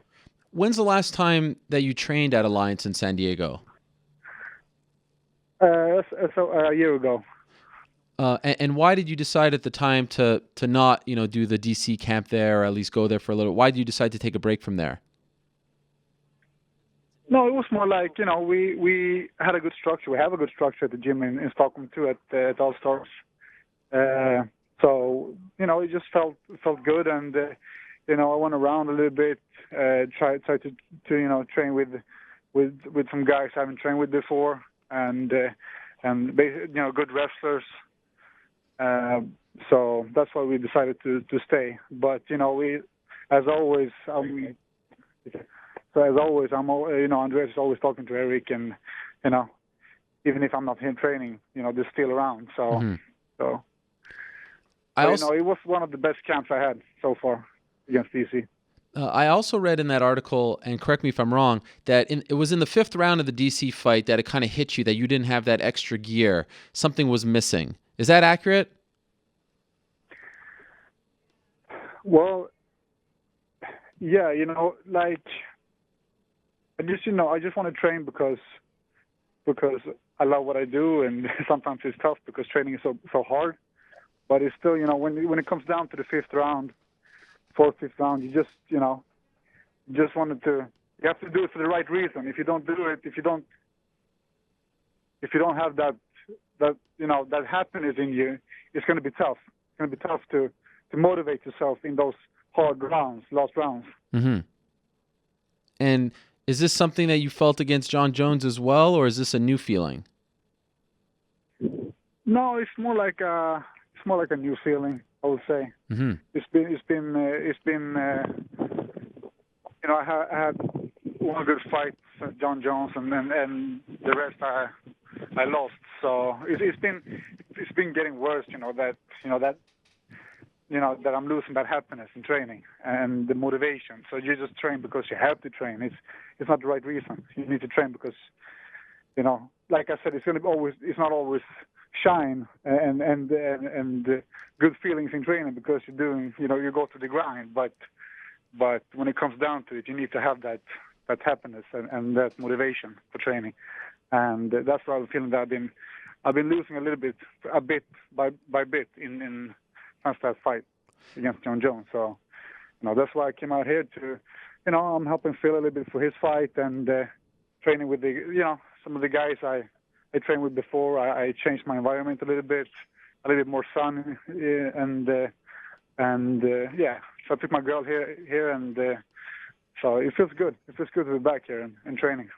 Yeah, was that part of the? I mean, from what I understand, you're a very big star in Sweden. People recognize you when you walk. Did you need to get away from that a little bit and just kind of be left alone? Well, maybe a little bit from that, from that hype and that, like, when are your next fight, or like people, want to see me fight, basically. And so it's a good way for me to get here and train and get away from a little bit of everything. So it's not pressure, nothing. Just training and feeling good. In hindsight, Alex, do you almost feel like it was a mistake to do the DC fight after the Rumble fight because you couldn't get a fight to sort of build your confidence back up, get a wind under your belt? You know what I mean? Like, do you almost feel like, of course, you're going to take the title shot, but if you could do it differently, you would? No, I wouldn't. No, it just felt right at the time, and it still feels right. I had the best camp, so one of the best camps so far for that fight, and I felt great. So DC is a tough fighter, and he's just came at me in the last rounds there, and it was a tight fight. So no, I don't want to change anything. It is what it is, and I lost that fight on split decision, and it's just about learning from that and getting better. Do you watch that fight a lot? No, I haven't watched that so much. Have you watched it once? No, I haven't actually. Wow, that's interesting. How come? Is that typical for you, or does that one hurt more? I don't know. I just feel like, it's just tough to watch, seeing yourself losing, and that was the same story with Johnson too. So, I need to, but I will watch it though. Have you never watched the Johnson fight either? Oh, yeah, I've seen it now, but it was the same day. It was tough to see it right away. So right. But I will see it. So you've been in San Diego for a week now, and when this news came out, people are wondering, does that mean you're leaving All Stars and stuff? What's your status with All Stars? It's good. It's still my gym. It's still my club, and I'm still with Andreas, and everything is in order as always. Did you Just get? that, I'm here now, and I'm going to be here for a couple of months. And like I said, I got my girl with me and everything. So, just feeling good, training with the guys, training with Phil and with Eric and Dominic and Andreas. I'm talking to him every day. So, did they reach out to you to fight on the London card later this month against Rashad Evans? No. That never happened. It's more like, I think it's more like, when I'm feeling ready, I'll, when I'm in peace and I feel good in training and everything, we're gonna look for a new challenge. So, but until then, I'm just gonna enjoy the training. Okay, so for now, you're kind of taking a little break. Is there a chance that you don't fight at all in 2016? No, I will fight. It's just beginning of the year, and I will fight. Just, I need just a little bit of time to get on my feet and get my mind right and my motivation and so on. I just want to fight for the right reason, basically. Right. So, but you will see me fight this year. Have you had a chance to talk to Dominic since you've been? I mean, his story. There's no greater motivation than what he's done as of late. Did you get a chance to speak to him at all? Not so much about technical stuff, but just about overcoming and finding the love and things like that. He's such a brilliant mind, I think. Yeah, he is, for sure. He is. I just met him today, actually, for the first time. So I'm at the gym now, and he's in the gym, actually. So, we had a good talk, and as always, he always comes with good advices. And like you said, I also think that he has a great mind on fighting, and he's a true inspiration. So it's good to have him around. I also understand after this you're going to go to Thailand. Is that accurate? Maybe? Well, no. No, I don't. Let's see what happens. Right now I'm just going to take some time here in San Diego and let's see what happens with Thailand. We've been talking a little bit of maybe training some Thai boxing over in Thailand to work with my knees, elbows, and kicks and stuff, but that's not on the table right now. Right now I'm just here in San Diego, and I will be here for a while. Is it possible whenever you get your next fight that you'll just do the entire camp now in San Diego? Well, let's see what happens. Okay. Let's see what happens. I don't know, actually. By the way, a guy who I think that you were close with on the team, Makwan Amirkhani, abruptly left the team. What happened there? Well, I'm not too into that. I don't really know what happened. It was just, I don't want to get into that either because I don't know too much about it. So I don't want to I don't have all the information, so I can't talk about it. I'm sorry. No, I understand. Are you still close with him, or have you stayed apart? No, we stay apart. I haven't talked to him since he left. He's probably busy with his training and stuff, and and so I don't have to talk to him too much. No. Fair enough. And by the way, before I let you go, let me ask you, they just announced this past weekend that Jones is going to fight DC. We all knew that on April 23rd. You've been in the cage now with both of them. Who's your pick? Well, it's hard for me to pick any one of them. I know DC is a beast. We all know Jones. He's one of the great fighters in the UFC today. So it's gonna be a tough one. Let's see what happens. I'm just too excited for that fight. You're sitting on the fence. You don't want to pick a winner. Well, let's say this. I want DC to win. Oh, interesting. Why? Yeah, because he's such a good guy. I like him. Oh, okay. He's a good guy. You won. So maybe, is it fair to say your heart is with DC, but maybe your mind is with Jones? Well, maybe a little bit in that direction. Okay. But, I just want DC to win that fight, but let's see what happens. Okay. Jones, he's one of the best fighters, so anything could happen. Have you even allowed yourself to think about who you might want to fight in your return, or is it too soon for that? No, it's too soon for that. I don't think too much about it. So. Okay. So for now, you're at Alliance, just getting comfortable, loving the sun, I'm assuming, and the good weather. It's a much better life there, isn't it? With all due respect. Oh, it is. Everything makes it so much easier. Yeah, all right. Well, Alex, I appreciate the update. Thank you very much for the time, and good luck in training over there, and looking forward to your return, as always, whenever it comes. Thank you. I appreciate that. All right, there he is, Alexander Gustafsson, joining us from Alliance MMA in Chula Vista, California. An interesting time. Look, the guy's 29 years old, and you come off a couple of tough losses, different kind of losses. It was close against DC, not so much against Rumble. Tough losses, and sometimes you just need to take a step back and go back to a team that really helped put him on the map. Remember when he was training with Alliance, when he started to go there after the Phil Davis fight? That's when it all came together for Alexander Gustafsson. So it's an interesting time for the Mauler, and I'm curious to see how he returns. By the way, at the top of the show, I said that I'd have an update on BJ Penn. It sounds like he outscooped me. He went on his website, bjpenn.com, earlier today, and gave an update about his fight. If you heard last week on UFC Tonight, I told you that he guaranteed that he'd be fighting March 5th, UFC 196. Well, things have changed. That's what I was going to tell you about. This is what he said to bjpenn.com. Quote, "I thought the fight guaranteed was going to happen because the UFC, they set up medicals for me to do.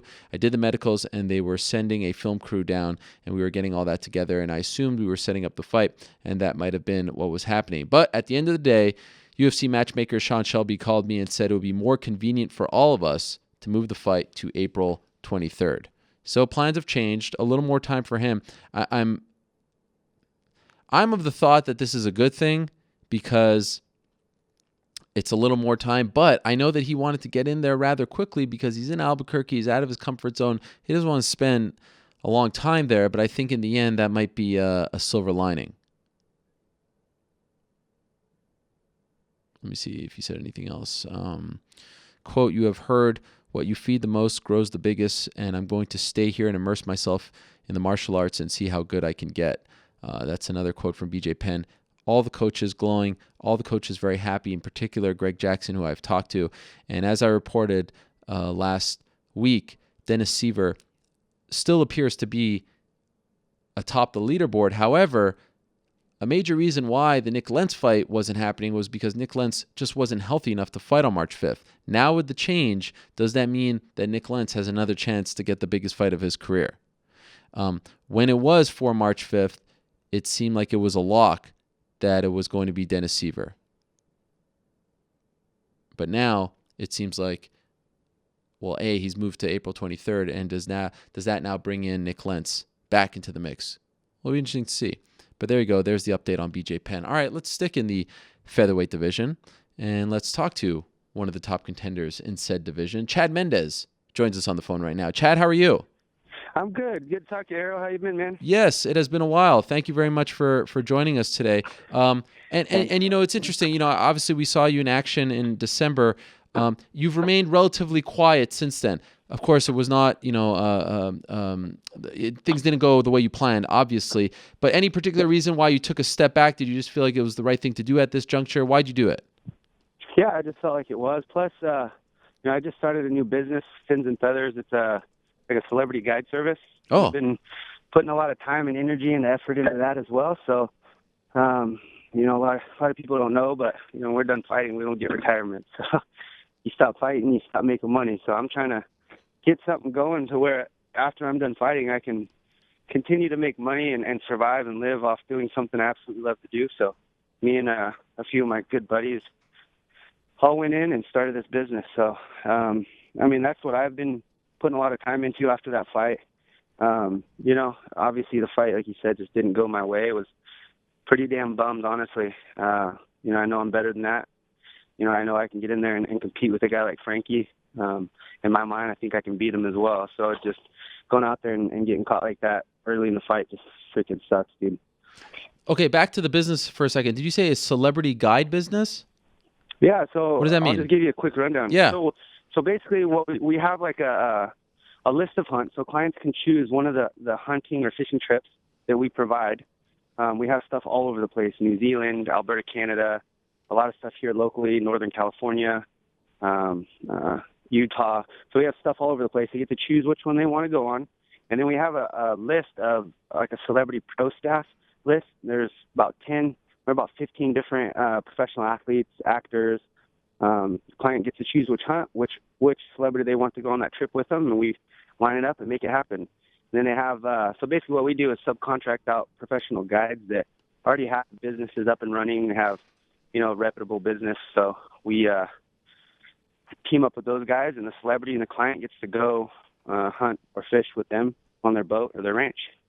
So it's something that's unique and different. No one's really doing that in the industry yet. And like I said, I'm a huge outdoorsman. I love being in the woods. I love fishing. I love hunting. I mean, we've talked about this on past shows before. So, you know, it's what I love. It's who I am. So being able to come up with some kind of way to provide that service to people that are interested in it, being able to hunt, fish, be out in the outdoors and make a living is something I want to do. So what kind of celebrities are we talking about? We have a lot of UFC people. We have, like I said, some actors. We have pro baseball players, basketball players, professional shooters, PBR riders. And we just got a crazy mix of all kinds of different people. How much does something like this cost? You know, there's different prices for each hunt. Like our signature package is probably our most popular. And basically what it is, it's a 2-day trip. So the first day, it's like a full-day planted pheasant hunt here locally in Sacramento.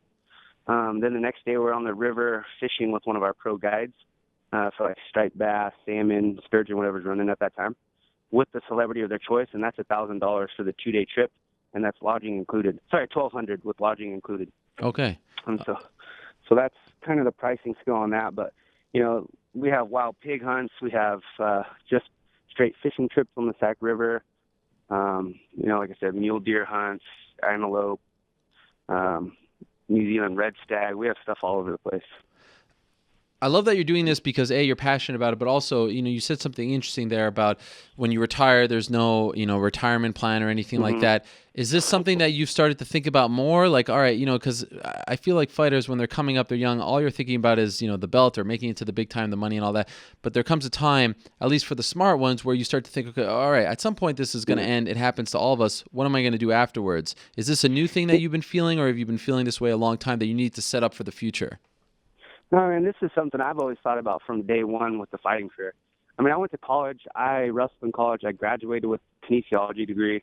You know, fighting wasn't always what I wanted to do. I actually had no idea. You know, when I started doing it, you know, I told myself, look, I'm going to try this. If I'm good at it, I'll stick with it and, you know, make as much possible money as I can, you know, and then find some kind of, I mean, obviously we can't do this forever. This is a brutal sport, dude. This is, you know, you see guys that fight, you know, into their 40s, 50s. They can't talk when they're 60, 70 years old. And, you know, it can be brutal. And so for me, the thought was, I'm going to get in. I'm going to do this. I'm going to put my heart and soul into it. You know, train as hard as I possibly can, do as well as I possibly can, and then figure out a way to somehow use that to make a living after the sport. You know, and so that was from day one. And, you know, obviously I'm 30 now, almost 31 now. You know, the ultimate goal for me was to fight around 35, 36 years old. and just kind of see what my body's feeling like at that point, and just kind of go from there and evaluate it. But you know, in the meantime, I wanted to start something. This is something we've thought of for a while, me and some of my close buddies. So, you know, we've put some time into it. One of my other buddies is a UPS driver, and he's about 3 years from retiring as well. So he's getting close to it. And, you know, so he wanted to get it up and running and see if we can start booking some hunts to kind of see, because like I said, it's new in the industry. Nobody's really doing it. So we had no idea how people were going to react to it, if it was going to take off or not. So we've actually been getting quite a few people booking, which is very exciting. You know, 2016 so far, we have about 15 people that have booked different trips. So it's looking good, man. I'm excited. How many more years do you want to fight for? Like I said, the goal was probably about 35, 36. But okay. I mean, if I fight another 2 years and my body's just like, you're done, then I'm listening to it, man. I don't have the ego. I'm able to put the pride aside. You know, if my body doesn't want it, you know, I want to have a family. I want to be able to spend time with my family when I'm older, and not be in a wheelchair. So, you know, I'm the type of guy that's going to listen to my body. You know, I still want to make a run for that title. I'm not done yet. You know, this is not the end of me. I just have to reevaluate, you know, figure out what I'm going to do and get back after it. Have you watched the Edgar fight? I have. What went wrong? Sorry, what was that? You talking to me? What'd you say? Oh, I said, what went wrong in your opinion? I mean, I just got caught. You know, I kept my feet planted when I probably shouldn't have. You know, that's something we talked about before. That was probably the major mistake, and I dropped my hand and he caught me. I mean, it happens in the sport, man. Those forearms clubs are very unforgiving, and you know, we saw with Aldo, it can happen to anybody, anytime. It's just frustrating, but that's honestly what makes the sport so competitive and you know, a sport that so many people want to watch, because you just never really know. Obviously, it was less than 2 months ago. Do you feel like you're over it? Do you feel like you're still harping on it every day? Like, how are you dealing with the loss now? Man, I'll never get over that. I never get over any loss, really. I mean, that's something that sticks with you forever. You know, I think it's the way you deal with it is what makes you who you are. You know, I'm going to think about that every time I train now. You know, I'm thinking about it. I saw the mistakes. I want to focus on that and learn from it and get better. But, you know, like I said, it's part of the sport. It's part of any sport. There's winning, there's losing, there's ups and downs. It's just how you deal with it is what makes you who you are. So for me, like I said, I'm going to learn from it. I got to just put it behind me. You know, it's not something I'm ever going to forget, but right now, put it behind me and get back in there and kill it. Is it possible, you know, the perhaps shocking thing about that fight was that it was a first-round knockout for Edgar, not someone who has been known for his power. In hindsight, do you feel like you underestimated his power? You didn't see it coming? No, not at all. I mean, I don't know if you saw the fight. I mean, I got connected in the nose. Like, yeah, it was not like any crazy solid punch. You know, there was something that just wasn't right. You know, that was the first fight I fought without using an IV. You know, maybe the hydration process wasn't right. You know, maybe I took a little bit too much damage to that training camp than I should have, or you know, a little bit too much too late. But I just feel like I've been hit harder than that by so many other people and not been out. You know what I mean? Like, that was a flash that just grazed my nose, really. And that's another thing I feel it's so frustrating for me is, like, I know I'm better than that. You know, I know, you know, normally that doesn't do that to me, and it just sucks. But there's nothing you can do about it. When you were talking about the training camp, are you referring, like, do you think you came back too soon after the Conor fight? I mean, I don't think so. I mean, the thing is, Conor, I didn't take like a ton of damage in that fight. He caught me with one punch that flashed me. It didn't even knock me out cold or anything. You know, it's like that happens in practice, your training camps multiple times throughout a camp. So I don't think that was, you know, anything that had anything to do with it. But, you know, you never know. I mean, you do start getting flashed one right after another, and it starts happening easier and easier. So, you know, I mean, it's a possibility, but I don't think that's what it was. And how about, I mean, no secret, it seems like it's a state of transition at Alpha Male these days. How much of a factor is that where, you know, there's a little bit of drama, some coaching changes, things like that? Is any of that affecting you negatively? I mean, obviously it's something that sucks to deal with. I mean, this is an issue we've been dealing with for a little bit now. You know, it's tough being a part of it, but, you know, the sport is still relatively a new sport. I mean, we still have just a lot to deal with as far as coaching goes. I mean, a lot of the coaches that are solid, that have fought in the UFC or, you know, have a great system, already have a team, you know what I mean? So it's tough for us in this position trying to find that perfect fit, you know, someone that's done it, someone that's, you know, reputable, someone that's not absolutely insane. You know, there's just a lot of factors that go into it. As of right now, we have Justin Buckles, who's always been an amazing coach and cornerman. He's always been the type of guy that I love having in my corner. I mean, you guys have seen I've had him in my corner a lot of the times. He's a brainiac in there. So, I mean, that's awesome. But we just locked that up. You know, going through this last fight camp, we didn't have a coach really that was ours. We had a couple people coming in and, you know, just people in and out of the gym all the time trying to coach us. And it's like, I don't even know who you are. I have no, you know, respect as far as that goes as being my mentor. So it's difficult, man. I mean, this is something we're going to work on. We're going to figure it out. You know, I have faith in Faber and these guys as to what's going to happen for the team. But as of right now, I'm focused on, you know, my fins and feathers venture. I'm going to just keep training, working on my mistakes that I've made in past fights and getting better by them and, you know, just keep moving forward. Obviously, we just saw Benavidez pick up a big win this weekend. Seems like he's been doing some training with Bang again. Are you considering that as well? I mean, I'm not considering it, no, but I don't have anything against these guys that want to go over there and train. I mean, you know, there's a lot of negativity and stuff being said back and forth and people getting frustrated. And it's like, everyone's a grown-ass adult. Like, people can make their own decisions and do what they want. You know, I know what I need to do and I know what I'm going to do. And, you know, that's really all that matters in my life right now. So why, because you had success with Bang, why won't you consider it? I just feel like there's just too much drama between everything. Yeah. I don't know. I don't have anything against Bang. Like, there's nothing in my mind that makes me hate the guy or anything like that. I just feel like with him, Faber, the whole drama thing, it's not worth me getting in the middle of it.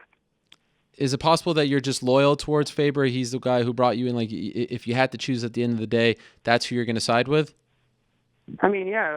I mean, I have loyalty. I love Faber, but like I said, if these guys feel like this is what it takes for them to get better, like, I don't feel like it's a loyalty thing. I mean, that's them trying to better their lives. Like, that's what they feel like they need. You know, it sucks, like, being in the middle of it.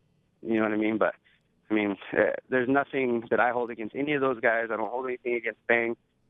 You know, I am loyal to Faber. I love Faber like my brother, you know, but I just basically want to stay away from that whole drama set. Is that hard because you are one of the faces of the team and it just it's like this black cloud that continues to trail you guys? Is it hard to get away from that? Yeah, of course. I mean, it's difficult. And like I said, it's something that it's stressful. It stresses me out. I don't like being a part of it. Like, I love doing this as a sport. You know, I got into this because I wanted to compete. And when all this stuff gets thrown into it, it's not fun for me. And so, you know, it's something that I just don't want to be a part of. Do you talk to you know, I have to admit, I said this last week, one of my least favorite stories in MMA right now is this sort of passive aggressiveness with the tweets and the muscle farm stuff, and like they throw out one message and then the other guys. It's just like, why? I don't know why it can't just be a clean break, or guys can just. Yeah. Do you agree with what I'm saying there? Yeah, no, I completely agree, and that's one of the things that stresses me out because you know, one group does something and then the other person's pissed off, and then these people are pissed, and then these people are pissed, and it's like I have to hear both sides, and it's like, dude, you guys are both doing this to each other. Like, just end it. It's fine. Like, go on with our lives. Like, we don't have to hate each other. We can all still be friends. Like, I just don't want to be a part of this. Did you tell maybe like the Faber, like maybe we should stop talking? Like, is there like a message out that no one's? I know I'm talking to you about it right now, but this is kind of first. Do you guys just want to stop? You know, feeding it? Maybe between those two guys, it's hard to control Bang, but on Faber's side.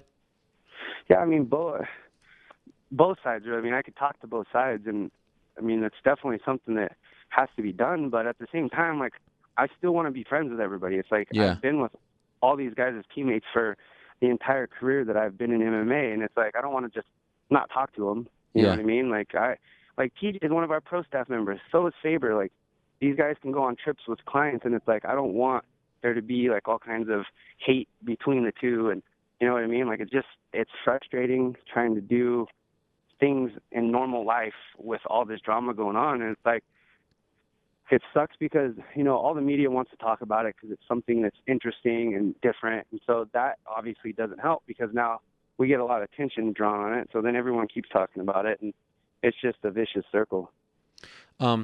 So as you said earlier, is Buckles the new head coach? Is that official? Yeah, Buckles at Team Alpha Male is right now. Oh, wow, okay. Him and Chris Holdsworth, yeah. So is Chris done fighting, or is he just kind of doing both until he can get clear? I'm not sure if he's announced if he has completely done fighting or not. Okay. I think he's still training and everything, so I haven't heard that he's completely done, no. Okay. But I do hear that he's a fantastic coach. He's a great mind. Oh, yeah. Both those guys. I mean, they're both very smart at the game. Chris is a thinker. I mean, he's very good at jiu-jitsu. His ground game is amazing. And Buckles obviously has fought in the UFC, and he's been through corners, tons of corners, seen, you know, different styles, fought different types of guys. So he's the type of guy that's awesome to have there, you know, coaching, because he's so quick-witted. He's so just, I guess, skilled in the sport of it, so that he knows, you know, I mean, he can pick things up faster than most people can in a corner. Like, in between rounds, I mean, you guys have heard his cornering. Like, this is, you know, this guy's doing this, you got to do this. Like, a lot of guys can't do that. A lot of guys come back to the corner and they're like, all right, you're doing great, keep that up. You know what I mean? So Buckles is the type of guy that can pinpoint things and find things going wrong or right within a round and tell you that, which is, I think, key as far as a corner and a head coach. Is a part of you deep down happy that it's not going to be TJ and Faber, because then this drama would have exploded? Yeah, I'm pretty glad that's not going to happen. Yeah, that would have been insanity. I don't know if I could even watch the fight, honestly. Really? That's something I really want to see now. All right, so you're still cool with TJ? Of course. Yeah. And then it just would have brought more attention and more drama on you guys as well, right? Oh, yeah. Yep.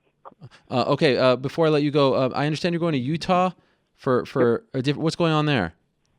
We have it's a big hunting expo, one of the biggest ones of the year. So basically, Fins and Feathers has a booth there. So if anyone's in the area, we'll be there signing autographs. If anyone wants to come take a look at the hunts and maybe book one with me or any of our athletes or celebrities, feel free to stop by. It's in Salt Lake City. Okay. And we'll be there Thursday through Sunday. And where can people find more information if they're in the area? You can look us up on finsandfeathers.com. Okay. We have a bunch of info on there. But other than that, it's I know that the Western Hunter and Conservation Expo has a website with all the dates and times and everything. So people can probably just log on to that and check it out. And finally, before I let you go, when have you started to think about when you would like to return? Has that started to creep into your mind? I mean, obviously, I want to take a little bit of time off right now and get this business up and running. Couple months, and then in the meantime, I'm just training, staying sharp, and then we'll get back after it. So, I mean, obviously, I don't have like an exact date. I got to talk to the UFC and see, when they're thinking, who they're thinking, and then we'll kind of game plan it from there. What about opponent? Have you thought about that? I haven't, man. Okay. So that's what I mean. We just got to talk to UFC and kind of just see what they think, what path I'm on, where I'm going, and just go from there. And by the way, what an asshole I am leaving this for the last question or the last statement or whatever you want to call it. Mazel tov to you. You got engaged, right? Yeah. Jesus. I just got engaged. Abby Raines in Maui this last week. It was so awesome, man. Wow. I saw a picture of you dropping down to one knee. Is there a great story there? What did you do? Yeah, I mean, so I had a group of our closest buddies, my buddies, and then their girlfriends, which are like some of her best friends as well. We planned a trip, and we actually hid it from all the girls because we didn't want the girls gossiping and slipping. So it was all the guys that knew about it, but none of the girls. Oh. And so we it was on the beach one of the first nights that everybody was there together. We waited till the sun set and basically pulled it onto the beach and got on the knee and asked. We had a bunch of locals there that we had planned some stuff with a couple nights before, and they had like music all set up for us. We had like our own private fire dancer that did like a fire dance for us on the beach, and it was a lot of fun, man. She loved it. I loved it. It was cool. Amazing. Well done. Now, when are you getting married? We don't have a date yet, but probably sometime next year. Okay. I think I'm free, just to let you know. You going to be there? Well, I mean, it's up to you. If you want to send me a save the date, we'll see if I can make some time. Chad, appreciate the time, man. Thank you very much.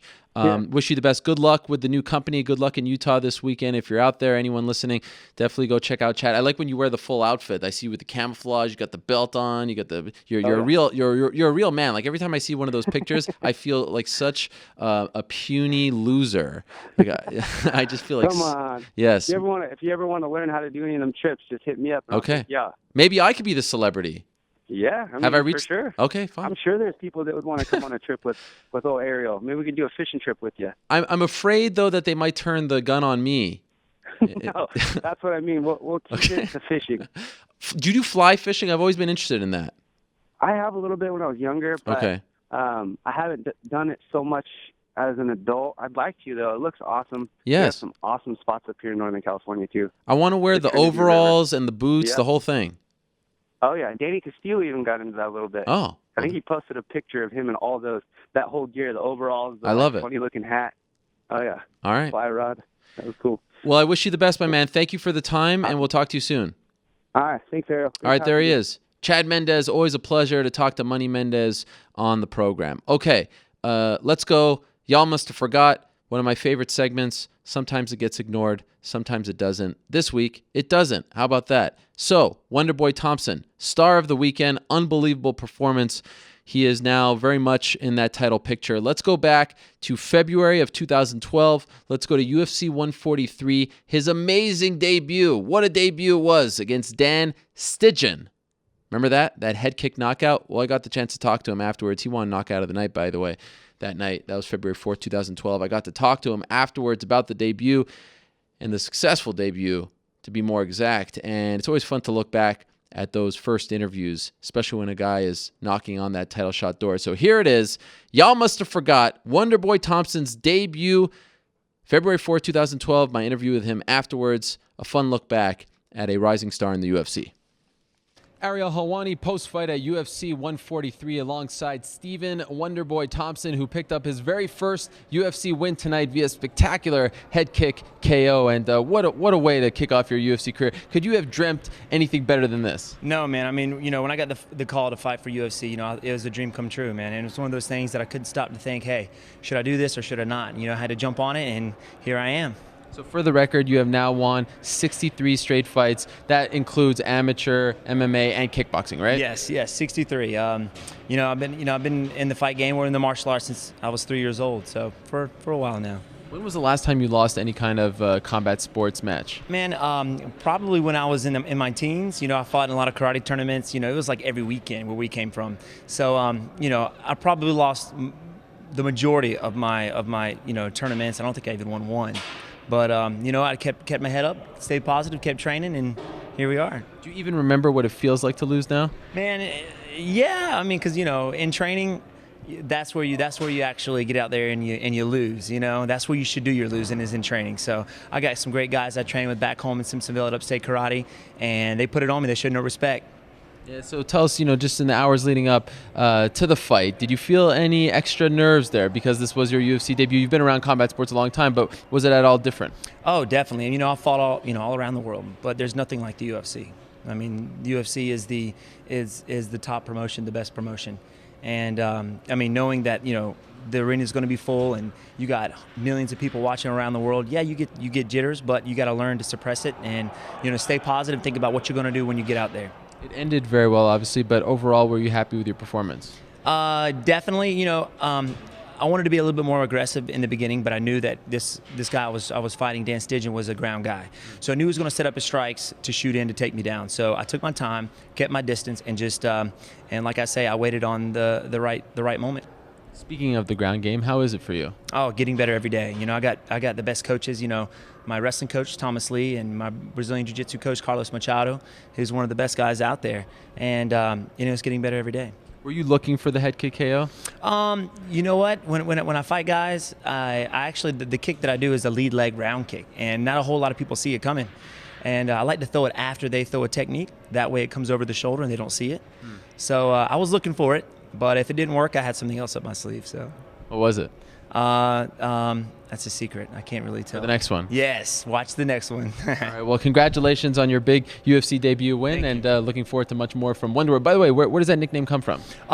You know what? Back in the day when I was younger, I used to dance and sing around all the time. They called me Stevie Wonder, and once I started fighting, you know, I looked like a little kid. So they were like, "Man, I wonder why everybody gets in the ring with this boy." So they started calling me Wonder Boy.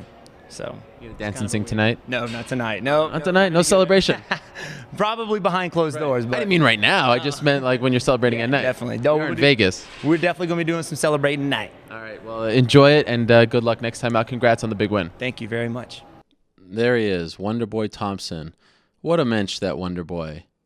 So smiley, so polite. Just a pleasure to talk to. A real role model, in my opinion. Like one of those guys that I think the UFC should actually do a better job of pushing, because he is so much fun to watch. He really is like a superhero. I mean, those kicks. I mean, that's incredible. What he did in that cage against Johnny Hendricks, a former champion, a guy who lost a super close split decision to GSP, lost another super close decision to Robbie Lawler at UFC 181. Wonderboy Thompson.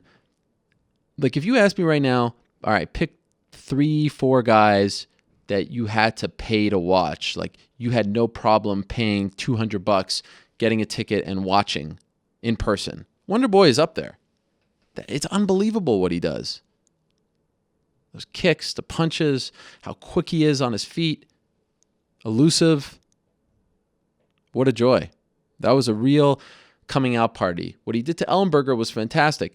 The knockout here back in 2012, fantastic. But to do what he did against a guy like Johnny Hendricks, nothing short of amazing. It's going to be interesting to see what the UFC does with him. By the way, that website, if you want to learn more about the expo that Chad Mendes is at, is called it's www.huntexpo.com. Huntexpo.com is the website if you're going to be in the area. By the way, speaking of UFC Fight Night 82, I did check in with Noad Lahat yesterday. He told me that the only serious injury that he suffered was a scratched cornea. Remember, in the early portion of the first round, he actually got poked in the eye by Diego Rivas.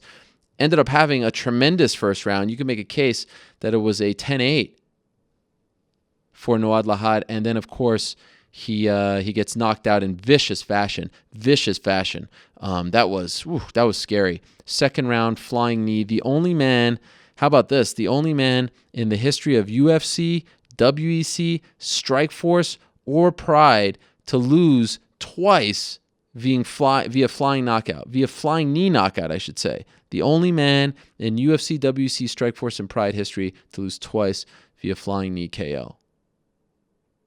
Brutal knockouts. He was actually on the ground for an extended period of time. That's why they didn't interview Diego Rivas. It just did not seem right. 100% the right call, in my opinion. And then they brought in this backboard for him. He finally regained his bearings and said, "You know what? I don't want to use it."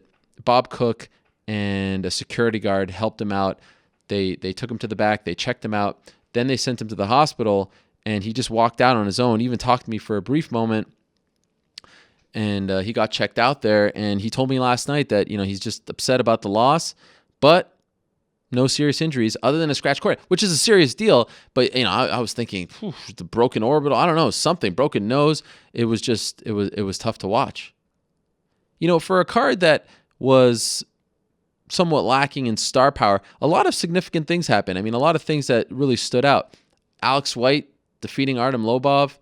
Artem just could not get off at all. Said a lot of things about Alex. This is the problem with putting down your opponent before a fight. Then when you lose them, it just makes it look worse. I'm always of the thinking of propping up your opponent, making them seem bigger, because then when you beat them, it looks even bigger. And when you lose to them, well, you just lost to a great guy.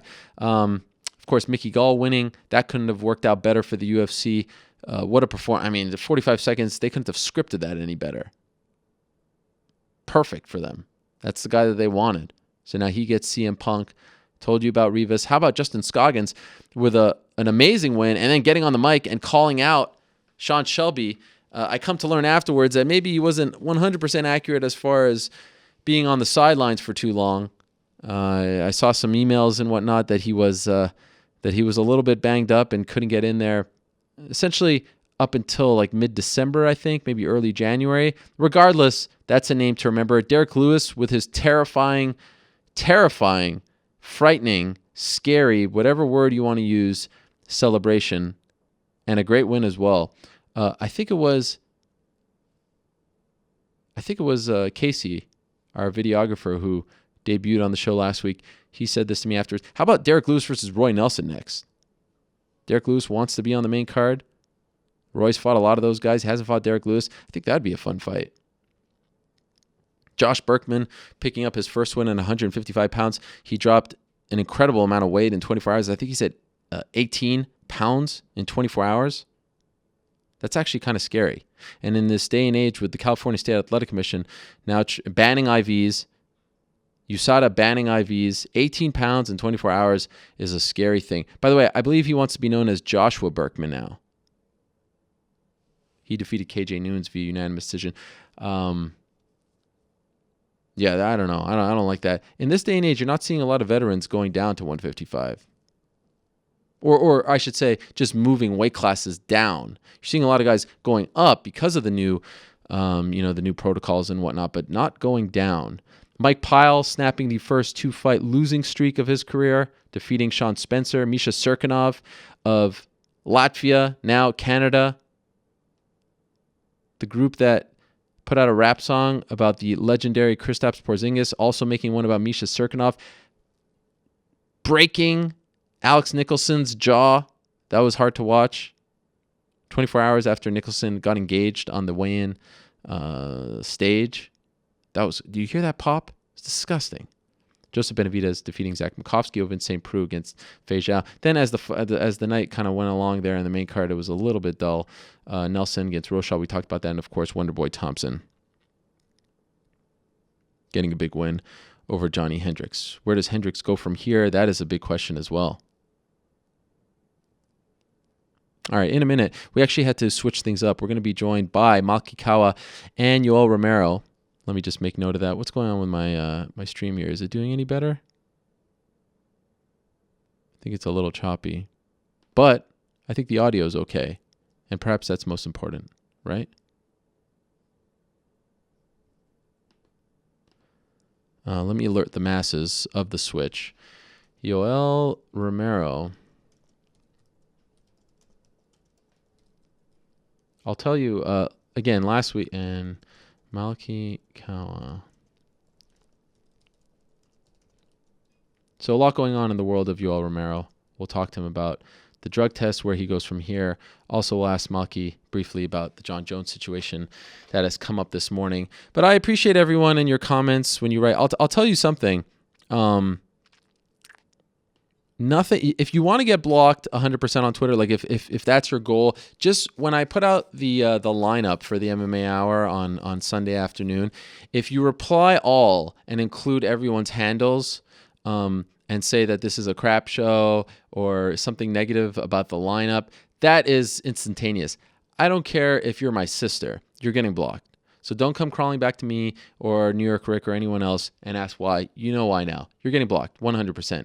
And if you're going to say something kind of negative or snarky or just annoying about the stream, the work that we do, you're just going to get blocked. That's it. It's over. Zero tolerance policy. I wish I had that Daniel Cormier picture. And then it's just not needed. There's no room for it. So now I've told you, it's on you. I'm sure many people are going to do it because that's just the way people are these days, but just letting you know it's happening. You're getting blocked. No ifs, ands, or buts. You write those things, it's done. That's it. Zero tolerance. We're done. We're like the USADA of podcasts. And how about a special shout out to the people on YouTube, the YouTube commenters? What a special bunch those people are, huh? As I said, UFC on Fox 19. I think I called the last show UFC on Fox 19. The one coming up on April 16th, that's UFC on Fox 19, as we were talking about with Eddie Alvarez. That was officially announced this weekend as well. Khabib Nurmagomedov versus Tony Ferguson. Main event, Rashad Evans versus Shogun Rua. I love that fight. I think that fight makes too much sense. It's perfect for both guys. Love it. Remember, we were supposed to see that fight at UFC 128, and Rashad pulled out, injured. John Jones steps in. The rest is history. So now we're finally getting it. Rashad Evans, Shogun Rua. That's UFC on Fox 19. Dan Henderson versus Lyoto Machida. I'm not sure about that one. Their first fight didn't light the world on fire. That was UFC 157. I understand both guys don't have a lot going on, not many options at this stage of their careers, but I don't know about that one. Doesn't excite me as much. A rematch that does excite me, though, how about that segue? Rose Namajunas versus Tisha Torres. That's also happening, UFC on Fox 19. All this going down, by the way, in Tampa Bay, Florida. My first time going to Tampa Bay, so I can scout the arena over there. The stadium, the Tropicana Field Stadium, and see just how bad it is, and the future Montreal Expos. That's where they play. Also, Beneil Dariush, Michael Chiesa, that's going on. They announced a few other fights for 196. Actually, they didn't announce them, but Shevchenko's fighting. Shevchenko is fighting Amanda Nunes, Tom Lawler, Corey Anderson. And they were hoping to announce a fifth fight on that main card. That wasn't BJ. I had heard that BJ wasn't going to be on the pay-per-view card, and that makes sense to me. But as of right now, they have not been able to fill out that fifth card on the UFC on Fox. Excuse me, the UFC 197. UFC 196. I'm getting all confused with these numbers now because this past weekend was supposed to be 196, but it turned into UFC Fight Night 82. So now 196 is March 5th. 197 is April 23rd. That's Jones, DC. And Fox 19 is April 16th. Okay. New York Rick is working very hard back there. So let's now switch things up and go to the man who will be co-headlining UFC 197 on April 23rd. The man who will be facing Demetrius Johnson for the UFC flyweight title, the gold medalist himself. Henry Cejudo is on the phone. Henry, how are you? I'm doing pretty well, Ariel. How about yourself, man? How are you doing? I'm doing great. Thank you very much. I appreciate you coming on a little early. So, all right, so you got the title fight. Was this a surprise at all, or did you know that after you won in November that it was all yours? It's no surprise. I believe it's he's fought Benavidez. He's fought everybody pretty much. I think and plus he's been calling me out even before he fought Dodson. So I think it's ideal. I'm a gold medalist. He wants to fight me. I want to fight him. I'm not surprised at all. I've been I follow you on Instagram, social media, and you've been traveling a lot. I think you were at the Olympic Training Center. You were in Singapore. Were you in the Middle East as well? Yeah, no, absolutely. So I went out to the training center for about a month, training with the world-class athlete program in the Army, and also with Matt Lindner for just brushing up on my clinch and my takedowns and whatnot, getting back to the roots where, obviously wrestling is king. So I did that, and then I went to Evolve for a few weeks out there with the best world champions in Muay Thai and Jiu-Jitsu. So I've been soaking all this stuff up, and it's been a very fun last 2 months. So where are you going to do this camp? The camp I'm gonna it's to be announced. Everything depends on the media obligation that the UFC has. But one option is to go to Evolve, and the other option is obviously to stay home here at Fight Ready MMA. What are you leaning towards? I think they're both good plans. Either bring some people in if I decide to stay here, or we're going to decide by the end of this week what's going to happen, or should I to evolve and continue to brush up on my stand-up and my ground game. Okay, so you're 10-0, obviously perfect in the UFC. You've only been fighting since March of 2013. MMA, of course, you've been wrestling your essentially your entire life.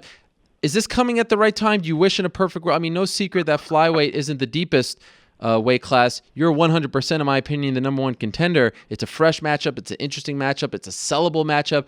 But is this coming at the right time for you?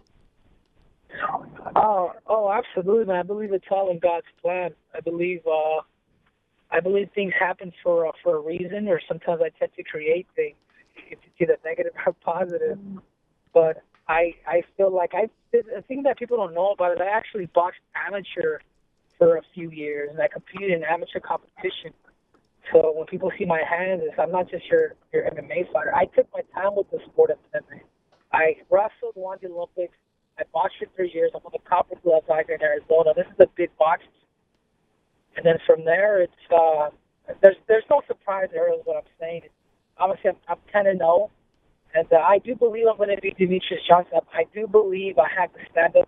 My defense is on point, and I'm going to fight him accordingly. All right. So when you watch him now, call me the mousetrap. I like it. I like that. I'm surprised no one's used that before. Well done. What are the? I got it from Captain Eric Alvarez. He's actually sitting right next to me right now. You know what? He's kind of influenced a little bit. What's up, Ariel? There, you see, I should have known. One of the brilliant minds in the sport. The brains behind Betchko has 4 Horsewoman campaign, has done great work with this guy, I don't know about his, by the way, to be honest, I don't know about any of his skills as far as training, coaching, but just trash talking, you got one leg up now just because you have him, by your side. Yeah, no, absolutely. Well, actually, Eric is one of my mentors. He's actually one of my coaches. He's gonna be one of the coaches in my corner when I fight Demetrius. A lot of people don't know this, but he's kind of he was short of making the Olympic team in 1996. I mean, the dude's been around the best athletes in the world, and he's somebody extremely crucial and important for me to have in my corner. But yeah, he does. I always tell him he should be like a WWE promoter. Yes. Okay, so when you guys look at DJ right now, he's been perfect as a flyweight. What are the holes that you're going to exploit in his game? Well, the way I see it, Ariel, and I'm not going to give my game plan away. I will say this: he's good at in every area. He transitions very well, and he understands distance. So it's not so much of his speed, but it's the mouse understands distance. He understands, he knows his style of fight. And me, the way I see this fight is, I am a student of this game. I will fight people accordingly. I have no pride whatsoever. I'm going to fight him a certain way. And if he switches it up on me, I'm not the type of person that will adapt. I do believe, and I know I'm a strong, I hit harder, and I'm a better athlete. So I have every tool what it takes. I'm surprised how many people are actually doubted me. I know the ones that know me, that truly know me, like the Cormier or people that have seen me perform, and I will shine when the light is bright. Believe me, there's not a human being on this planet that truly knows and say, "Hey, this kid's a fluke." I'm not like that, Ariel. You put the limelight on me, you can put me on the center stage, and I will perform. I'm excited more than anything. I'm excited because, man, this is like the Olympics all over again. A lot of people didn't believe in me. A lot of people, 98% of the people didn't believe in me. 99%. But I had my coaches, I had my brother, and myself. There's only 3 people really that truly believed that I could have done it. And I went from 31st in the world to first. So count me out again, baby. I love it. Speaking of Cormier, how do you feel about the fact that they paired you guys up together? I think personally, I think it's brilliant. The 2 Olympians side by side once again. One's a champion, one's the challenger. How do you feel about this card that you've been put on? Oh, absolutely. I think it's awesome. I just hope John Jones can make it to April 23rd. But I believe it's good. I'm a big fan of John Jones too. This is, if you really look at it, Ariel, this is the toughest card anybody has really put together. I mean, you have, a lot of people call Demetrius or John Jones pound for pound, and they're going up against two elite athletes. You got Daniel Cormier, two-time Olympic, and then obviously you got myself, who was an Olympic champion. So this is, it's almost like MMA versus the Olympics now. Oh. Obviously, we all come from a wrestling background, and I think that shows like how tough the sport of wrestling is, and the better fighter's going to win because it's not going to come down to wrestling. It's going to come down to who can put things together, the best who can fight accordingly. I don't know how much you paid attention to this past weekend, but Joseph Benavidez picked up a win over Zach Makovsky. Afterwards, obviously he was busy. He was walking out, but they announced actually your fight right before his fight, and afterwards he didn't get the memo, and he said that he'd like to fight you. Then when he was told that you were getting the shot, he said multiple times that you didn't deserve the title fight. What's your response to that? Man, I think, he's going to get it, man. There's not too many people. And I actually went up to him earlier in Mexico City, and I went up to him and I shook his hand. And I said, this is right after my Chico Canis fight. I said, hey, man, I think it would be, I came up to him. I know a lot of people think he's calling me out, and you can ask him, and I can put this on my family, on my faith. I went up to him and I shook his hand and said, hey, dude, I would love to fight you. And I said, I would love to fight you, not in a 3-round fight, but in a 5-round fight for a main event. You see, I don't like to open my mouth a lot, Ariel, because I'll be honest with you, man. I come from the streets. I come from like a certain part of the ghetto here in Phoenix. I'm a good shit talker. But I'm really trying to compose myself a little bit. But let it go. I think he's very disrespectful. And right now, Demetrius Johnson's on my mind, and I know I'm going to beat him, Ariel. And I feel like I'm a good matchup for Joseph Benavidez. I think his biggest strength is his heart, and I admire that. He's a really tough human being. Technically, I don't think he's that sound. I'm a faster, sharper version of what he is, and I'm crisper. I'm faster, and I'm just as mentally strong. So I will give him that. He is one strong human being. But, man, it's going to come down a little more to that. Watch me punch, watch him punch. Watch him kick, watch me kick. It's different. I like to break things down, but his time is coming. His time is coming, and first of all, I'm excited for Demetrius. But I think second of all, I think it's kind of disrespectful that he keeps, because I've never said anything to the man. But when I fight him, it's going to be personal. Did you watch his fight? And if so, what do you think of his performance? I think the third round looked good. I think like I said, man, he's got flaws, man, like everybody else. But like I said, I feel like I'm just too fast for him. I think Makovsky has a style to beat him, but I feel like he got tired, and Henry Cejudo wouldn't get tired. If anything, I get better throughout the round. I can mix up my wrestling. Now, also, this came up. You're fighting in Nevada. Of course, you've had your issues with Nevada. Have those been dropped now that the suspension has been reduced?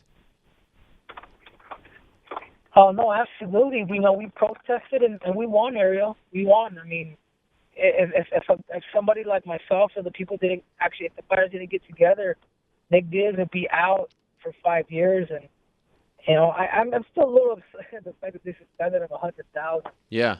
But at least they give an opportunity to make that money again. So do you feel it's about the message, man? I'm the messenger, so I'm just here to help. I'm here to beat people up and inspire the world.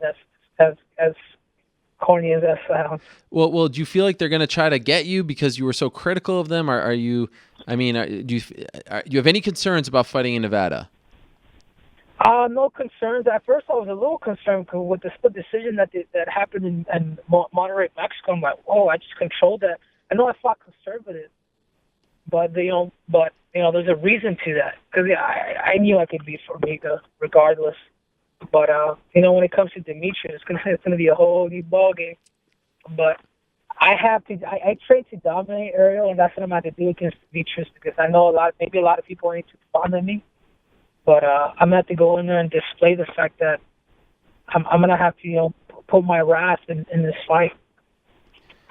You say the word conservative, and a light bulb goes off in my mind. Some have compared this fight to a degree, like you've been fighting a certain way. Holly Holm was fighting a certain way, and then she gets in the title fight and she blows, the roof off the place. Is it possible that Henry Cejudo has just been holding back just a little bit because you knew you were going to fight for the belt and you didn't want to show your cards? Is that possible? Dan Henderson has an H-bomb. Come April 23rd, I will be debuting the R-bomb. R-bomb. What is the R-bomb? Which is the rodent bomb. The what bomb? The rodent bomb. Oh my! So you're expecting to knock him out?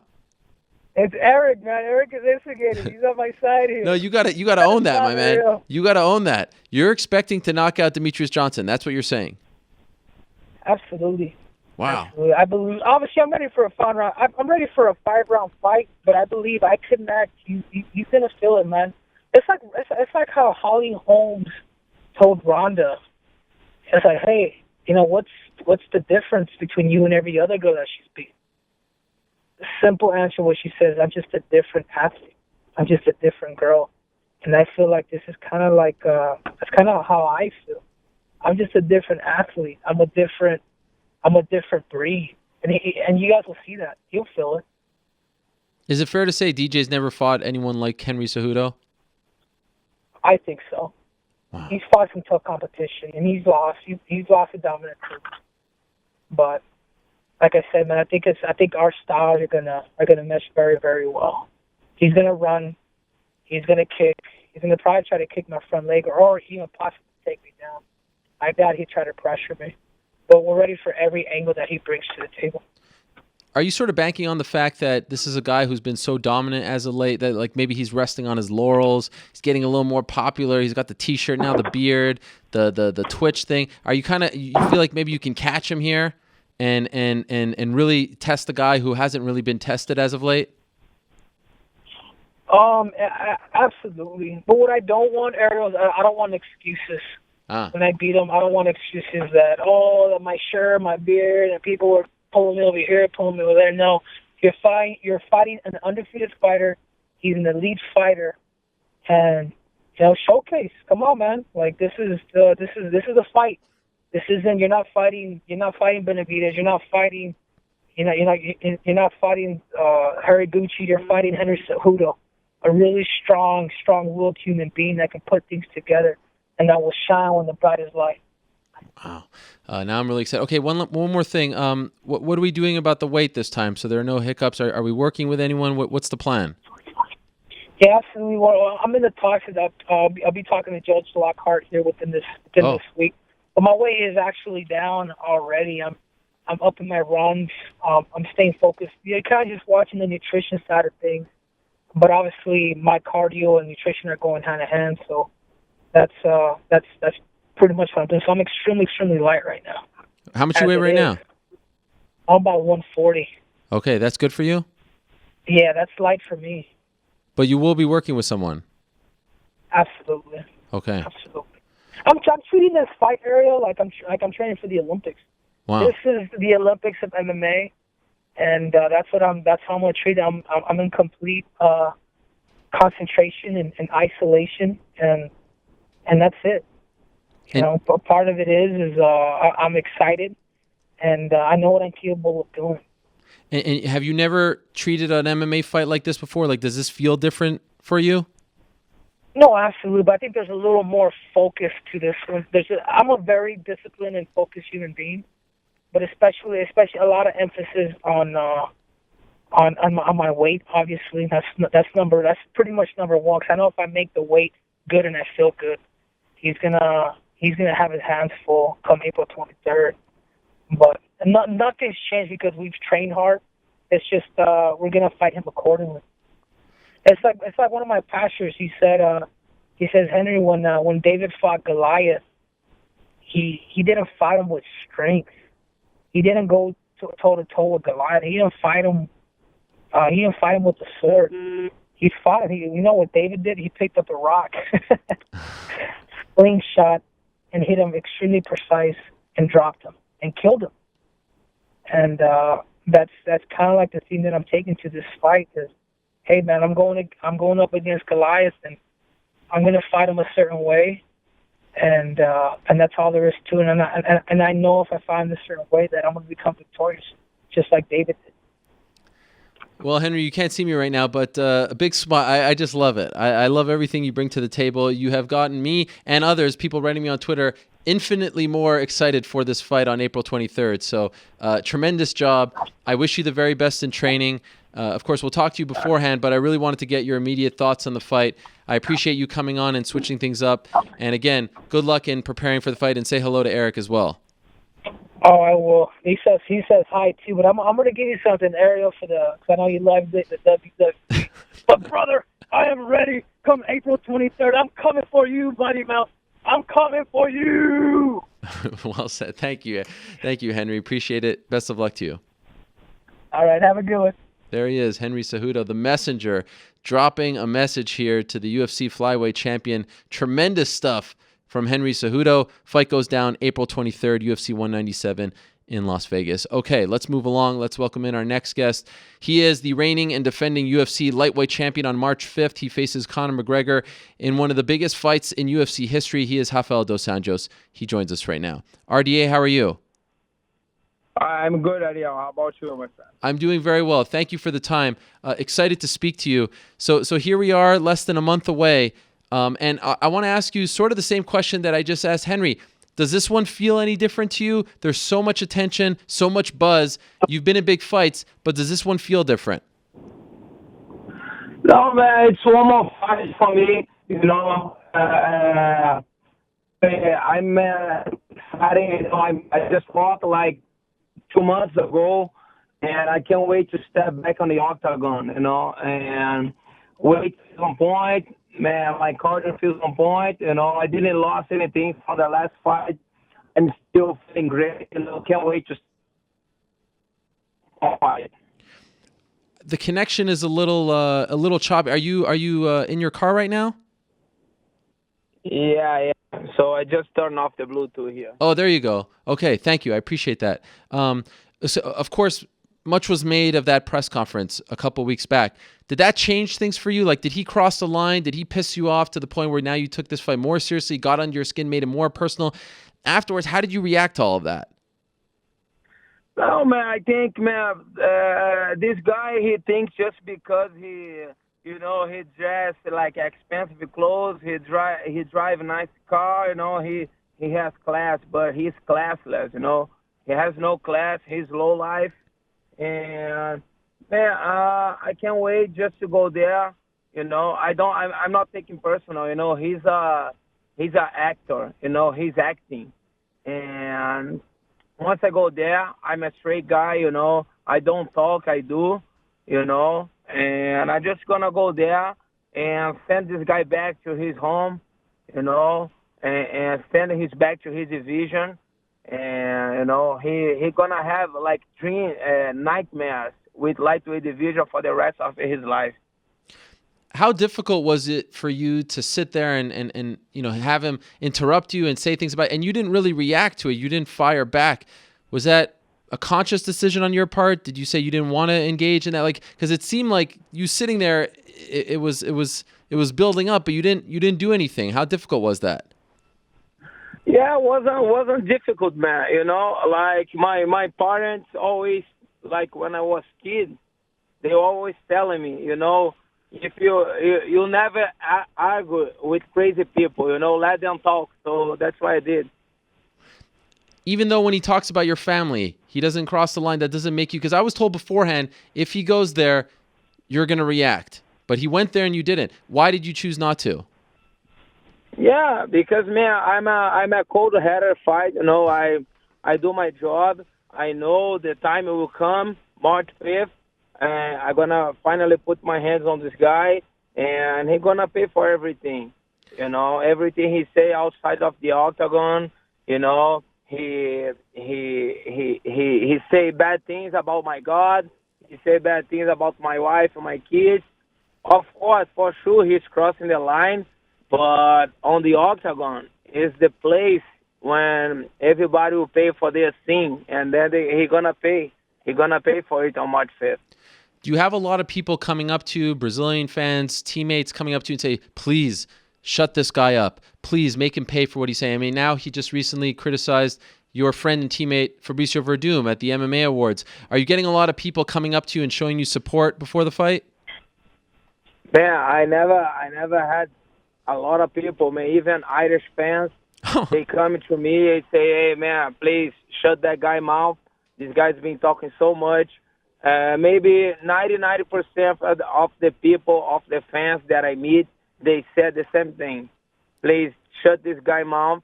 But I'm going to do this for me, for my coaches, for my family, for my fans, you know. I'm going to do this for my God, too, you know, because, man, he's claiming to be God, and he's claiming to be the God. He can be the God. So he say he can be God.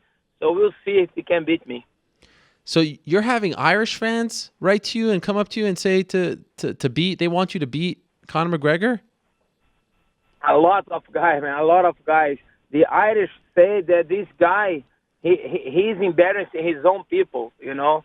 He's making everybody ashamed of him. I have my neighborhood. The guy who lives next door from me, he's Irish. His wife is Irish too. You know, they have 2 kids. They live next door to me. Every time we're friends, they say, please beat this guy. He's embarrassing us. He's embarrassing the Irish people. Wow. What was it like? I know you were just in Brazil, and you had this media tour. What was that like for you? It felt to me like, okay, this is your first time as champion where they were bringing you to Brazil, have you go around, talk to the media. Were you feeling like you were getting the attention that you deserve from the fans there and from the media alike? Yeah, of course, man. A lot of fans, you know, a lot of people. This fight is being gonna be a huge fight, man. It's being, you know, a lot of media, and I'm just, man. For me, it's one more fight. You know, I feel very focused. You know, very in shape, and of course, man, it's been different because it's a big fight. Yeah. And I think it's not the biggest opponent. It's not the toughest opponent. But it's the biggest fight of my career because this guy, the way that he's been talking, he's been getting a lot of fans, he's been very popular. But I faced better guys before, stronger guys, faster guys, and I think this is gonna be one more fight. So you say that he's not the toughest opponent. Who comes to mind as far as who do you think is tougher than Conor McGregor? Man, Ben Henderson. Donald Cerrone, these guys, they are different level, man. You know, they are stronger, they are faster, they are taller than this guy, and I didn't have a chance to thank Dana White on the press conference because that guy, he didn't let me speak, but I want to thank Dana White and Lorenzo for finally giving some easy fight, you know, finally. You know, I always have tough fights in UFC, and this fight will bring a lot. And finally have some easy fight. Is a part of you, though, a little annoyed that he is, you know, he's never fought at lightweight in the UFC? Like, you're the champion. You had to win several in a row to get here. Are you annoyed that he's even getting the shot? No, man. I think the other guys on my division, they probably be very upset. But I'm going to do my job. You know, if the UFC gave him a title shot, it's fine. I'm going to do my job, go there, and send him back to his division, you know. And so whatever UFC put on my way, I'm going to make sure I'm going to crush their dreams, you know, because my dreams are in line. And this guy, he's looking to be a two-weight champion, but he's not going to make history over me. You know, we had Eddie Alvarez on the show an hour ago, and he said that the blueprint is there. Like, he doesn't understand why fighters don't fight Conor the right way. And he said that he was hoping that you would go back to your basics, your jiu-jitsu, your ground game, and try to frustrate him, put him to the ground. Don't stand with him. Do you agree with him that fighters aren't fighting him the right way, and are you going to be different? Man, I don't agree. Okay. I think I can beat this guy anywhere. I think if I fight a jiu-jitsu match with him, I will beat him. If I fight a karate match with him, I will beat him. If I fight a K1 rules with him, I will beat him. I think I can beat him anywhere. You know, I'm gonna do my job. I'm gonna do what I've been doing on my fights. I'm gonna, break his mind standing. You know, he's gonna feel very bad after, hitting him hard several times, and then maybe if I want, I will take him down and smash him a little bit on the ground. But I'm not going to this fight like I'm not gonna stand with Conor because I think he doesn't bring anything different to me. I think I'm a better fight everywhere than him. Does he do anything that concerns you that you can honestly say, okay, I need to watch out for this or that? Oh, yeah, man, he's a good fighter. I'm not saying he's not a good fighter. He's a good fighter, but I just face better guys, and I just think I'm at a different level. He has a good. He's a counter, Mm-hmm. He have a good straight left, so I need to watch it, but not anything that I didn't see before. I fought Nate Diaz. Nate Diaz is a better boxer than him. Longer. Very, very, very difficult to fight against. Nate Diaz is a very tough opponent, and Cerrone is a very Muay Thai guy, very good, very long, and man, I fought better guys before. What was the vibe like backstage at the press conference when he was late, when they had to start without him? Were you noticing that people were upset? Were you getting upset? What was it like? Yeah, I think, all the fans, but, all the media, I think it's kind of disrespectful, but, when he stepped, everybody laughed, everybody, giving him, like, everybody laughed at him, like, you did good. Now, for me, I think it was disrespectful with the fans, with the media, but it's really what it is, man. And, he brought up an interesting point. He said that the fight should be sold as champion versus champion. His belt should have been up there. They've since changed the poster to a degree. The belt is there. What did you make of that? Do you think his belt should be a part of the promotion? Or, as Dana said initially, because he wasn't putting his belt on the line, it shouldn't be a part of it? Yeah, it's okay. He's a champion, but he's featherweight champion. I'm a lightweight champion. So the fight is for lightweight division. So, but I think it's good. It's good for the promotion of the show to be two champions. It's champion versus champion. So featherweight champion against lightweight champion. I think it's fair to be on the poster. No problem. That doesn't change anything for me. When this fight wasn't yet officially announced, there was reports about it in the media, but then there was a report that you weren't signing and then he wasn't signing. Can you clear that up for us? Did you delay agreeing to the fight in any way? Did you want more money, anything? Because there were all kinds of different reports out there. No, I'm going to make the same thing. I signed the fight. He took a little longer to sign, but I don't know why. But, I make the same thing that I was making. So you make the same thing that you made against Cerrone. I'm assuming different than the Pettis fight because in that fight you were the challenger, right? Yes. Do you feel like that should be the case? This is a much bigger fight. Man, everybody like money. I like money. I need money to survive, but I don't love money. Money is not my God. And I think I don't worship the money like him. Everybody needs money, but I'm a fighter, and for fight with this guy, man, what I make, I'm happy with what I make, but I think the money is not everything. It's about honor. I go there and I'm gonna show the world why I'm the champion, why I'm gonna be with this belt for a long time. Both Conor and his coach, John Kavanagh, say they're going to finish you rather quickly in the first round. Do you feel like they're underestimating you, that they're not respecting your skills? Man, these guys, they don't respect nobody, man. They disrespect the master Rafael Cordeiro, the guy who's been on the game for 28 years. They disrespect Fabrício Verdun. He said my gym is bomb. And if I don't think wrong, I think the only guy who's been winning on on his gym is his because everybody else lost. You know, just Conor, I think he won the last 2 fights. Everybody else lost.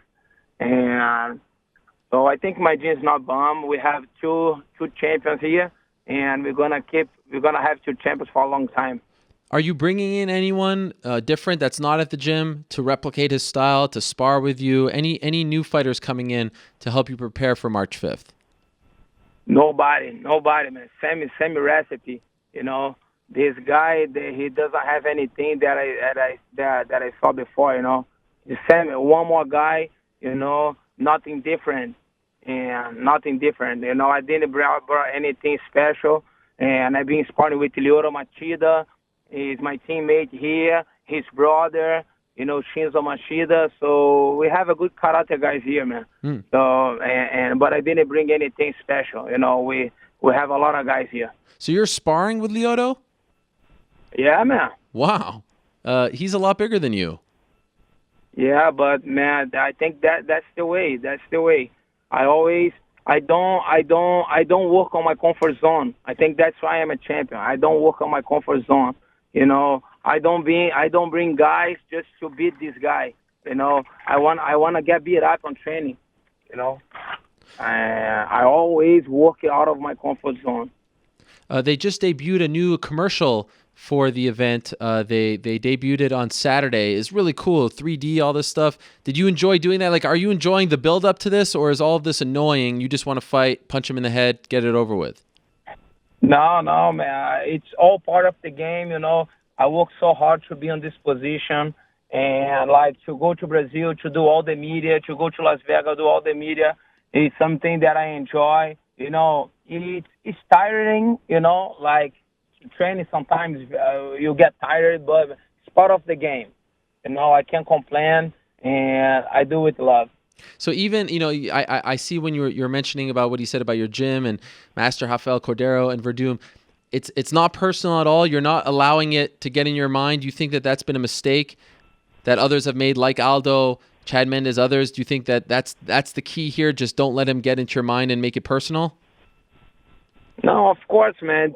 Just one more fight. Like everybody saw how much Cerrone was. Cerrone is not a kind of guy that's speaking a lot. He was speaking a lot, you know, trash talking a lot before our fight. And I didn't take it personal, you know. I just went there and beat him. That's what I'm going to do with Conor, you know. He's crossing the line, but I'm a cold-headed fighter, you know. I've been on this game for a long time. It's going to be my fight of number 20 on UFC. You know, I've been fighting MMA for 12 years. And, man, I grew up in Brazil, in Rio de Janeiro, Niterói, you know, on the favelas, with the bullying. You know, bullying is crazy there. And I survived all it, you know. It's not going to be this guy from Europe, from Irish, going to get in my head, you know. By the way, that stare down, when you were looking at him, your eyes, it was a little frightening. I mean, the look that you gave him, what's going through your mind when you're looking at him like that? It's a killer look, you know. It's a killer. He never faced nobody like me, you know. He never faced nobody with my power, with my spiritual power, and everything that I'm gonna bring, you know. He's gonna feel it's not only me as a fighter, you know. It's not only Rafael dos Anjos there, but you know, it's all my spiritual presence. He's gonna feel that on March 5th. Once he step on the octagon, he's gonna feel he's not on his night. Final thing, his team loves to make predictions. As you know, we just talked about it. What's your official prediction? Man, my prediction is I'm gonna win for sure. You know, I don't see how this guy can beat me, but a prediction: this fight will not be 5 rounds. It's gonna be maybe 3 or 2 rounds. This guy, he's not gonna be able to handle me for more than 2 rounds. You know, he's gonna break like a girl. And you said you were gonna make it go longer to punish him. Is that still what you want to do? Yeah, I will see. If I have a opportunity to finish, I will finish. But I will feel him first. You know, I wanna, like hit him first, a couple times. I want him to feel my power, because he's been having all such a good time on the octagon. Everything that he's predicting is being happening, but I think this time his crystal ball is a little blurry. I think he's not seeing well, and he gonna feel the difference. I'm gonna show him the bad part of the octagon. I went through the good part and the bad part, and I went through all it. But now I'm gonna introduce him the bad part. Wow. I was very excited. I didn't think I could get more excited. I'm now 1,000 times more excited. Tremendous job, Rafael. Thank you so much for the time. I really appreciate it. I know you're very busy now, so it means a lot that you would come on the show. Best of luck to you in training, and of course, good luck on March 5th. Thank you, Ariel. Thank you, all fans. Bye. All right, there he is. Rafael dos Anjos. Wow. What is in the air today? Henry Cejudo, Rafael dos Anjos, Michael Chandler, Eddie Alvarez, Ben Rothwell. The gentlemen are bringing it today on the MMA Hour, and we're not done. Wow, that was great. Rafael's come a long way with his interviews. That was tremendous stuff. I'm so excited. My hands are tingling. March 5th. Can't come soon enough. Less than a month away, UFC 196. Wow, I'm sweating. Okay, 2 more guests to go. They're coming on together. Very excited about this. We're being joined right now via the magic of Skype. Top contender in the middleweight division, Yoel Romero. There he is. And his manager, Malki Kawa. Hey, guys, how are you? Hola. How are you? Good, thank you. Good. How wow. are you? Look at that English. I like it, Yoel. Very, very nice job. Okay, there's a lot to get to here. But before we get to Yoel, Malki, of course, you represent the great Jon Jones. A lot of stories out there today about his drive. What can you tell us about Jon? He was pulled over for a minor traffic violation, and he was cited for not having his paperwork with him. He'll be in court Wednesday, and he will do just like the rest of us do when we get a ticket. He'll go to court, and he'll, either get it dismissed, or the judge will say, you got to get your paperwork together, whatever it is. So no big deal. It's really no big deal. I'm not really understanding all the hype behind it, but, hey, it's Jon Jones. So this doesn't affect April 23rd, right? No, sir, at all. Nope. Doesn't affect April 23rd, doesn't affect his probation, doesn't affect anything. You got a ticket just like the rest of us do. Okay, so you're 100% sure, because people are freaking out, as is Daniel Cormier. Everyone's freaking out. 1,000% sure that Jon Jones is perfectly fine. Okay. He's doing phenomenal. He's doing great. He's in training camp. He's doing awesome. Okay, glad to hear. Okay, now let's move along. And if I can ask you, can you turn the audio down a little bit? Because I'm getting some feedback off the computer, I think. How about now? Yeah, that's better. Okay. Okay. Yoel, let me talk to you first. This has been a very interesting time for you after the fight. You get a big win over Jacare. This news comes out that you've been provisionally suspended, and everyone under the sun is calling you a cheater, a liar, all this stuff. Everyone's piling it on you. What has it been like? We'll get into the facts, but what has this been like for you as you sit on the sidelines and have to listen to everyone, especially just kind of disparage your name? I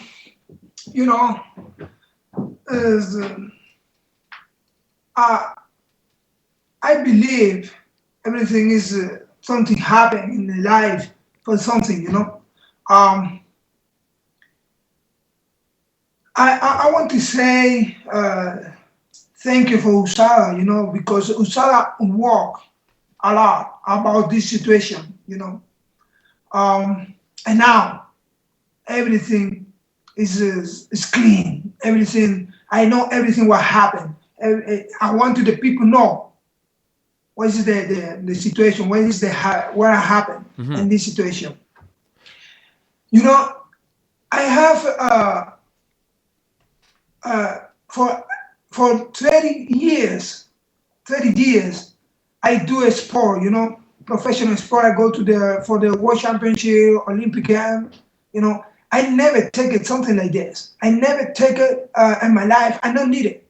I don't do nothing, And now the USADA work a lot. I tell you, is now because he wanna say my name is my performing is not. I don't do it. I don't do nothing,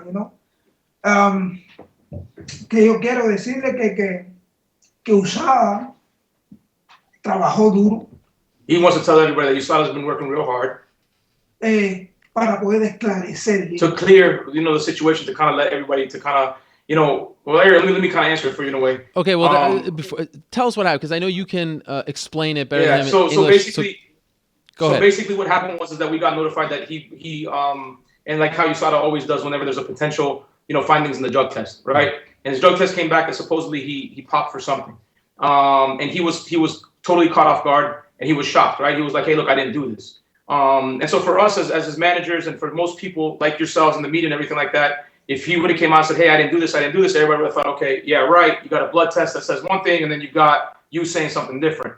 And what basically happened was, he took a certain supplement after the fight, okay, that was contaminated. It had an illegal substance in it. Now, I know everybody's probably going to say, well, hold on a second. All right, we've heard this story before. The reason why he keeps saying, USADA worked hard and this and that and the other, and honestly, it's a lot of credit that goes to USADA and Jeff Nowitzki, and the whole, everybody that was involved in it. He maintained his innocence the whole time. He got visited by USADA after the fact. There were certain things that happened between the thing. He provided them the supplements that he took. And there was one specific supplement he took after the fight. And he said, this is the supplement that I took. When you read the label, there's nothing in there. It's a natural supplement. It's supposed to be as clean as possible. It's something that anybody could have taken. And if everything that on the label would have been in there, we never would even be here. It ended up being that this particular supplement was contaminated with the product that he failed for. We ended up buying the product. We ended up sending it out for our own independent testing. And then USADA went ahead and did their own independent research of this product and, getting of the product and all this other stuff, and did their investigation. And they came back and they found out that there's a contamination problem with this particular supplement. So not just Yoel Romero, anybody else who's been taking the supplement has this, banned substance in their system right now. What was the substance? I can't. Here's the only thing, Ariel. We really can't get into too many details as far as what the supplement was or the substance that he failed for, because USADA still is investigating this thing, and not just on this level, but on another level as well. So I don't want to hinder any type of their investigation or anything that's going on right now at this point. Okay, so the A sample comes back obviously positive, and you asked for the B sample to be tested. That came out positive as well, right? Correct. Okay, but now you have since found out that the substance, whatever it is contaminated, correct? Correct. USADA is in agreement with this? They did their testing? Correct. So now what do they say? Well, that's the part. We're still getting all that stuff worked out, and we should hopefully have a resolution for Yoel by the end of this week. Is it possible that Yoel walks away with no suspension, no punishment, no fine, no nothing? Well, I think from what I understand the code to be written, in cases like this, it can be as minimal as a public warning, and it can be as much as the full 2-year suspension that they give for somebody who's using PEDs. We feel, all right, the fact that with all the facts that are out there and with everything that we know and everything that he's saying and everything that's already been corroborated by the testing that's been taking place by many different people, that that he did not do anything knowingly. I mean, listen, it's bottom line this. The supplement has a label with a bunch of stuff on it. None of that is illegal to take. What he got popped for is not on the label, so it's obviously not his fault that he popped for this. That's our position on it at this point. So, obviously we're in the hands of USADA and we're working with them hand in hand. All I can say is that USADA has been great to work with so far. They've gone above and beyond what I think I could have asked of them to do for us in this case. Jeff Nowitzki, the guy that works for the UFC that's in charge of this program, has done a phenomenal job of keeping us on point with what we have to do, all of our rights, all of our options. And if it wasn't for that, I don't know that we would be in the position that we're in today. I think his biggest goal with this interview was just to kind of let people know, hey, I didn't cheat. I didn't take any PEDs. I definitely didn't do anything wrong. The fact that I failed the drug test, he understands that. He's we'll take responsibility for taking the supplement. But again, you know what I'm saying, Ariel? That's like if I gave you, a pack of gum and you take it knowing that, hey, it's a pack of gum and it ends up having something in it that you had no idea about, I had no idea about, and then, now all of a sudden you're looking at a failed drug test. That's the best way I can probably, give it to you. And just a quick follow-up, why not say what it is so that people can research and see, like, oh, wow, there is actually a problem here. Like, why can't you say? Oh, we will, but the thing is, I don't want to interfere with USADA's investigation right now. Okay. USADA's got some other stuff going on, and I don't want to mess that up. So that's the reason why we're not going to get into the supplement, name of the supplement, the company that produces it, or the actual stuff that he popped for, because it's at a higher level than us right now. Yoel, what do you think should happen? Do you think that there should be no punishment at all, that you didn't know you didn't know that this was in there and you should be able to fight, whenever you want? Or are you expecting that they're going to give you something? ¿Qué tú crees que debería pasar? ¿Que no haya ningún castigo o tú estás esperando que algo pase, que te castiguen de una forma? ¿O tú crees que no debería haber ningún tipo de castigo como tú no sabías qué tipo de castigo había? I think it's my responsibility is taking something, But I think is maybe a warning, public warning, because I don't know. Nobody knows. When you see the supplement is outside. He says it's clean. You can take it. But that's what I think is. I think that's what happened. And the final day is a warning public, Mm-hmm. And speaking of making a public warning, if you will, they came out last month and said that you have been provisionally suspended. Do you wish, in hindsight, and Malki, feel free to weigh in after he responds, that they kind of, let you test the B sample, let all this, and then come out with something, as opposed to coming out right away, not telling a lot of information, and everyone then calling you a cheater and piling on, and all this stuff happening to you? Que si deberían primero ellos hacer todos los requisitos para chequear sample A y sample B antes que te puedan poner una suspensión y decirle al mundo entero que estabas haciendo algo que potencialmente a lo mejor esto es lo que está pasando. Que ellos deberían haber hecho de una forma diferente, esperar a chequear todo.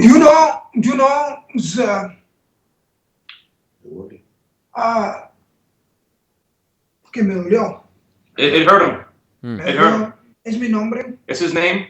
Yo soy una persona que trato de ser lo más correcto posible. He tries to, he's the type of person that tries to do everything as correct and as possible. Principalmente con mi equipo, con los fanáticos. First of all, with his team and with his fans. First of all, for his team and his fans. You know what I mean?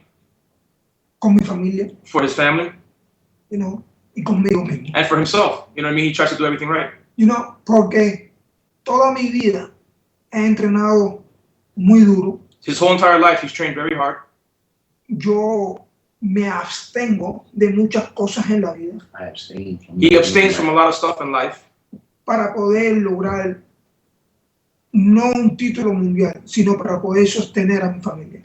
To reach not just a world title, but to maintain my family. Not to just maintain a world title area, but to also maintain his family. Si yo cometiera una cosa de estas, if I would commit one of these things, he says that if he would have committed, what they're saying, done one of these things, estoy corriendo el riesgo. I'm running a risk. He's like, I'm running a risk de no poder that he can't soportarle la vida. That he can't support his family and help his family. Mm-hmm. Pienso más en mi familia que en un título. He thinks more about his family than he does some title. Yo estoy consciente. He's conscious. That what he said. He's conscious. De que si se toma uno de estas sustancias, that if he takes one of these substances, te van a coger. That they're going to catch him. Yo llevo muchos años como atleta olímpico. He's got a lot of years being an Olympic athlete. Llevo 30 años de atleta. 30 years of athletics. Sí, y estoy consciente de que una gente que tome sustancias lo van a coger. That he's always been conscious of the fact that if someone takes a substance, that there's, the fact that they could get caught. Si yo lo hago, that if he does that, estoy corriendo a ciencia exacta. I'm running at 100% science, exact science. He says I'm running at 100% exact science. Que me van a coger. That they're going to catch me. Y serían mínimo 2 años de suspensión. And he says that they're giving the suspension would be a minimum of 2 years. 2 años que dejaré de poderles pagarle quizás en el futuro la universidad, el bienestar de mi familia.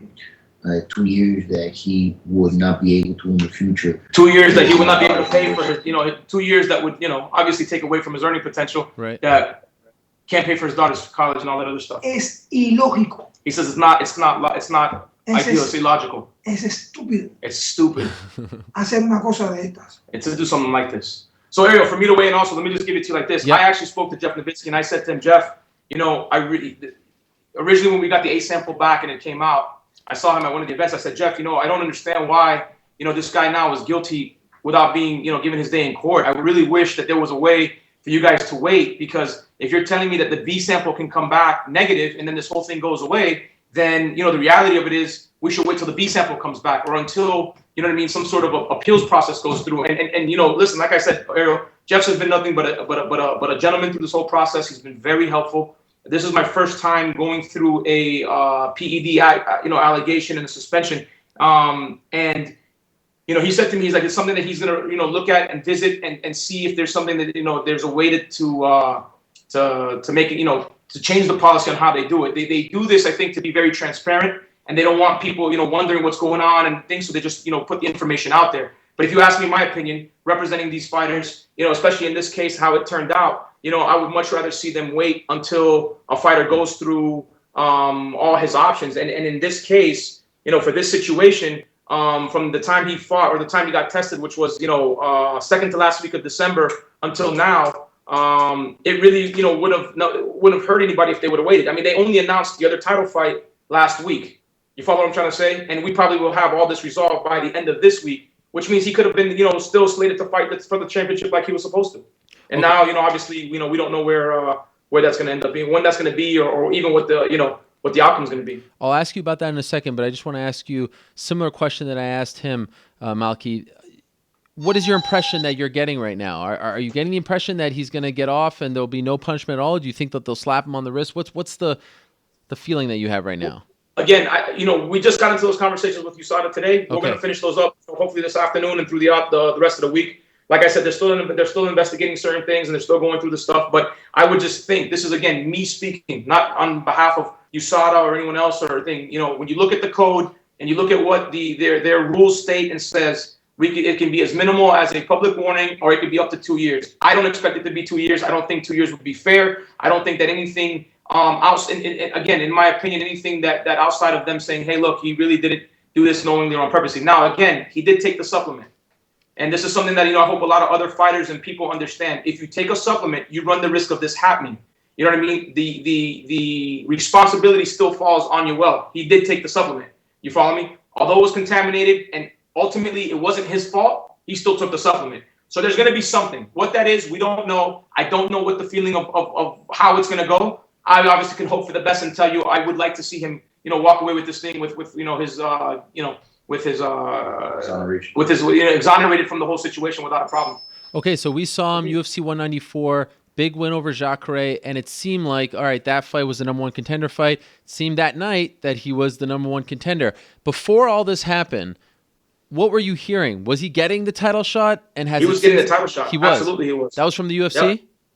Mm-hmm. And is it gone? Because, they announced last week in June, Dana, but kind of before all this came out, I think, that before you guys finally heard back. So is he going to get it back? Is he going to have to wait? Well, they announced the other fight now. So obviously, and again, look, Ariel, we're still not out of this. We still don't know what, the end result's going to be for him. They can still punish him and say, hey, you still took the product. You're going to be gone for 2 years. We don't expect that, but we don't know what's going to happen, right? So obviously the UFC is not going to sit around and wait. They've got a business to run, and they did their thing. But in our opinion, if let's say Friday comes and they say, hey, you know what, let's call it time served, or hey, public warning, and it's over with, you know what I mean? They've already announced the other fight. So, now we've got to sit down and look at what our next option is going to be. And that's what sucks about this whole thing, is that, here's a guy that was next in line and we believe would have got the title shot. We think that's what, the plan was going to be. And if it wasn't for this, he would be stated to be fighting for the title. Yeah. Yoel, what would you like to do in a perfect world? At this point, would you like to, if all goes well, would you like to wait for the winner of that? Do you want to be active and not wait, for the winner of this fight if it happens in June, Weidman, Rockhold 2? What would you like to do in a perfect world? Quiero que tú quieras hacer un mundo perfecto. Esperar a la pelea a ver quién va a ganar entre Weidman y Rockhold, o mantenerte activo y pelear a otra persona. ¿Qué es lo que te gustaría de hacer? I training, I'm fight, es lo que yo me he ganado. Yo he entrenado, he peleado y he ganado. Estoy ahora en una posición y en esta posición en la que voy a pelear. ¿Cuál es mi posición? Pelear por el título mundial. He says that he trains to fight, and that what do you call it? He's in a position where he wants to fight for the world title. Okay. can I just say that I think the big revelation of this interview is Malki's Spanish skills. I mean, this has been I had no idea. Hey, Ariel, listen, hold on a second. There's a translator to the left, so when I'm a little bit off, I look over here and he kind of just whispering it over to me. I'm trying to give you credit here, man. Don't pull back the I curtain. appreciate it, but I got to give credit where credit is due because he's over here giving us all the, what do you call it? Is it the same guy as last time? No. The same guy as last time has been fired from any type of translating duties. Good. Yeah, that's done. That's done. Well, somebody else. Well, props to him as well. No, that's just another guy. Muchos love for the I was other trying to get you to do this in English. To be honest with you, I told him, I said, hey, try to do this in English as much as you can. So he's trying the best that he can right now to try to talk to the fans. You know what I mean? In English. Let me ask you, Yoel, has he heard the comments from some of his fellow competitors, people he's fought, and what is his reaction to what they've been saying? Hold on, let me just make it clear. Tim Kennedy, Michael Bisping, I hear everybody. I hear now everybody. I have something for everyone. I have, and now I believe in God. Yo tengo corazón de cristiano. I have the heart of a Christian. You understood? He said, "Yeah, I have the heart of a Christian." But ellos no conocen al hombre viejo. He said they don't know a guy, an old guy, the old Romero. Oh. Ellos están buscando a ese hombre viejo. They're looking for that old Romero, the old man. They're asking for the old Romero. You know what I mean? Tienen que tener cuidado. They need to be careful. Oh. Yeah. The old Romero, from the things I know about the old Romero era, he really wasn't a nice, good guy. I can tell you that much right now. I can be real mean. He says he can be real mean. I got to tell you. Menos hablador que Conor McGregor. Menos hablador que Conor. I don't talk as much as Conor. He says I don't talk as much as Conor. But puedo ser en el ring más pesado que Conor McGregor. He said, but I'm a lot more dangerous than Conor. In the ring, I'm a lot more dangerous than Conor McGregor. Corazón de cristiano, alma de guerrero. Corazón de cristiano, alma de guerrero. The heart of a Christian, the soul of a warrior. Heart of a Christian, soul of a warrior. I've talked to Yoel for a few years now. This is the most terrifying he's ever been. I just saw a switch go off. Something just changed in him when he started talking about those guys. Yeah, he's pissed. Errol, he's pissed. I'm gonna say like this. He read all the comments. He heard all the comments, and he's upset about it because at the end of the day, he knew the whole time that he didn't do anything wrong. Like he didn't knowingly do anything on purpose to try to cheat. Let me also make some things clear. He passed all his pre-fight and fight night tests. All of those came back clean. So this was obviously after the fact. You see what I'm saying? That this thing came up. This is a supplement that he took. You know what I mean? And again, I can't really specify too much what the reasons were and all that, but we will after everything is said and done, and we'll be completely transparent with it. But he feels this thing, and everybody's coming out. Oh, he did this and he did that. He's a cheater and all this because of what they put out in the press release. And it bothered him. It hurt him because it's one thing that for 30 years he's saying that I've been tested, and I'm gonna tell you. When he found out the news about the pill being contaminated, he was at my house. We were actually sitting there letting him know that from the looks of it, the B sample came back positive, and he was going to serve out a 2-year suspension. And I was trying to go through his options, which really weren't many. Okay. In the middle of us talking, he got up and went to the bathroom. And I'm looking at my brother, and I'm like, dude, when are we gonna fucking get the test, the result of the test of the pill back? And Abraham goes, man, I don't know. And he picks up his phone, and he. Literally, his phone went ding when I said that, and he goes, I don't know, man. And as he's checking, he goes, oh, wait a minute. And he goes, you won't believe this. And I look, and I'm like, holy shit. So we start screaming Yoel's name. He was getting to the bathroom in my house. He comes running back. His pants were unbuckled. His belt was unbuckled. He's like, what? And we tell him, like, yo, dude, the pill came back, positive. This is basically what it was. He immediately broke down. You can tell that this weighed on him. It affected him.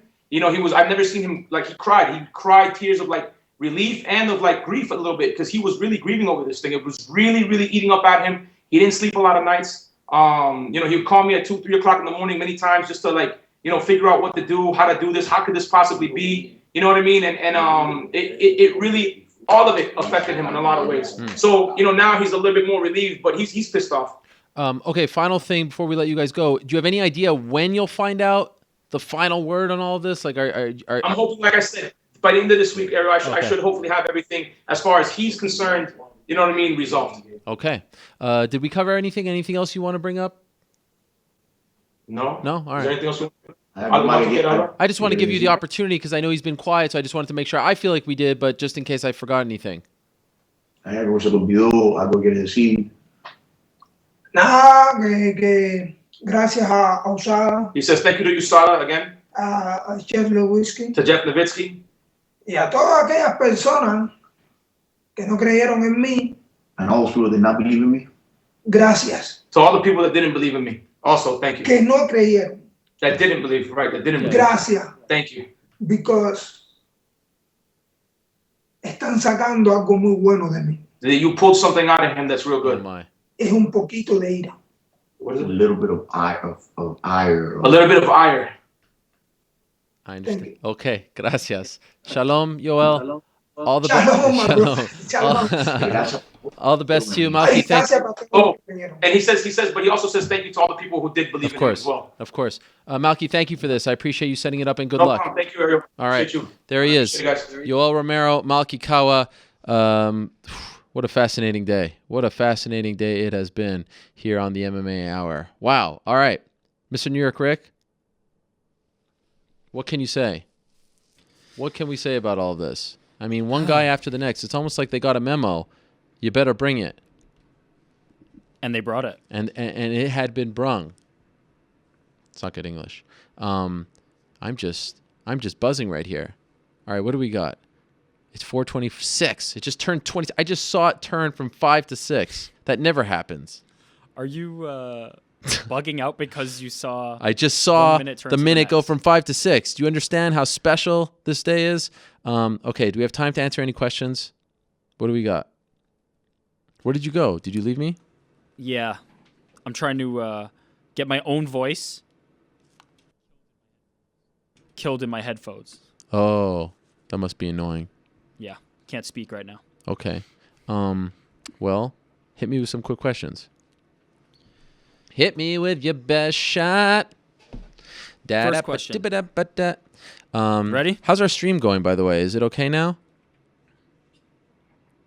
At this point, would you rather see Condit, Woodley, why or don't you answer my Thompson question? get the next title shot? Why do you never like to address it? We have to be transparent, like Yoel Romero said. I did hear you. Can you not hear me? Okay, forget it. I'll just read the question. At this point, would you rather see Condit, Woodley, or Thompson get the next shot? It's a tough one. I still think GSP is atop the leaderboard. I feel for Tyron Woodley. He was supposed to fight in October. I don't think he has the public support behind him right now. So it's a tough one. Wonder Boy, I would love to see that fight. I don't want to take anything away from Woodley. I don't think Condit is in the mix, although Condit is meeting with the UFC this week in Las Vegas to talk about his future. So who the hell knows what's going on? A lot of options. Don't forget about Rory McDonald as well. Not so much Rory versus Robbie, but maybe we see Rory Condit. I don't know. It's a mess, but it's a fun mess. I like it. Okay, what else we got? Okay. Should I read it? You can go to the next one. Are you there? Can you hear me? I don't hear you. I just see your face. Okay, just go to the next question and I'll read it. Has Johnny said bye to the title for good? After coming to Saturday's Octagon Showdown, do you believe we will ever see Big Rig get closer to the gold again? Yeah, I do. I still think he's good. He just lost to a better guy, and I asked him this question afterwards. Did you put too much on your plate? Change in management, change teams, to a degree. Still had Stephen Wright in his corner and others. Didn't have Layman. The weight cut, all that. I mean, it's a state of transition. Who knows? Maybe he came back too soon. Still think he's a player at 170, so I'm not going to write him off. What else we got?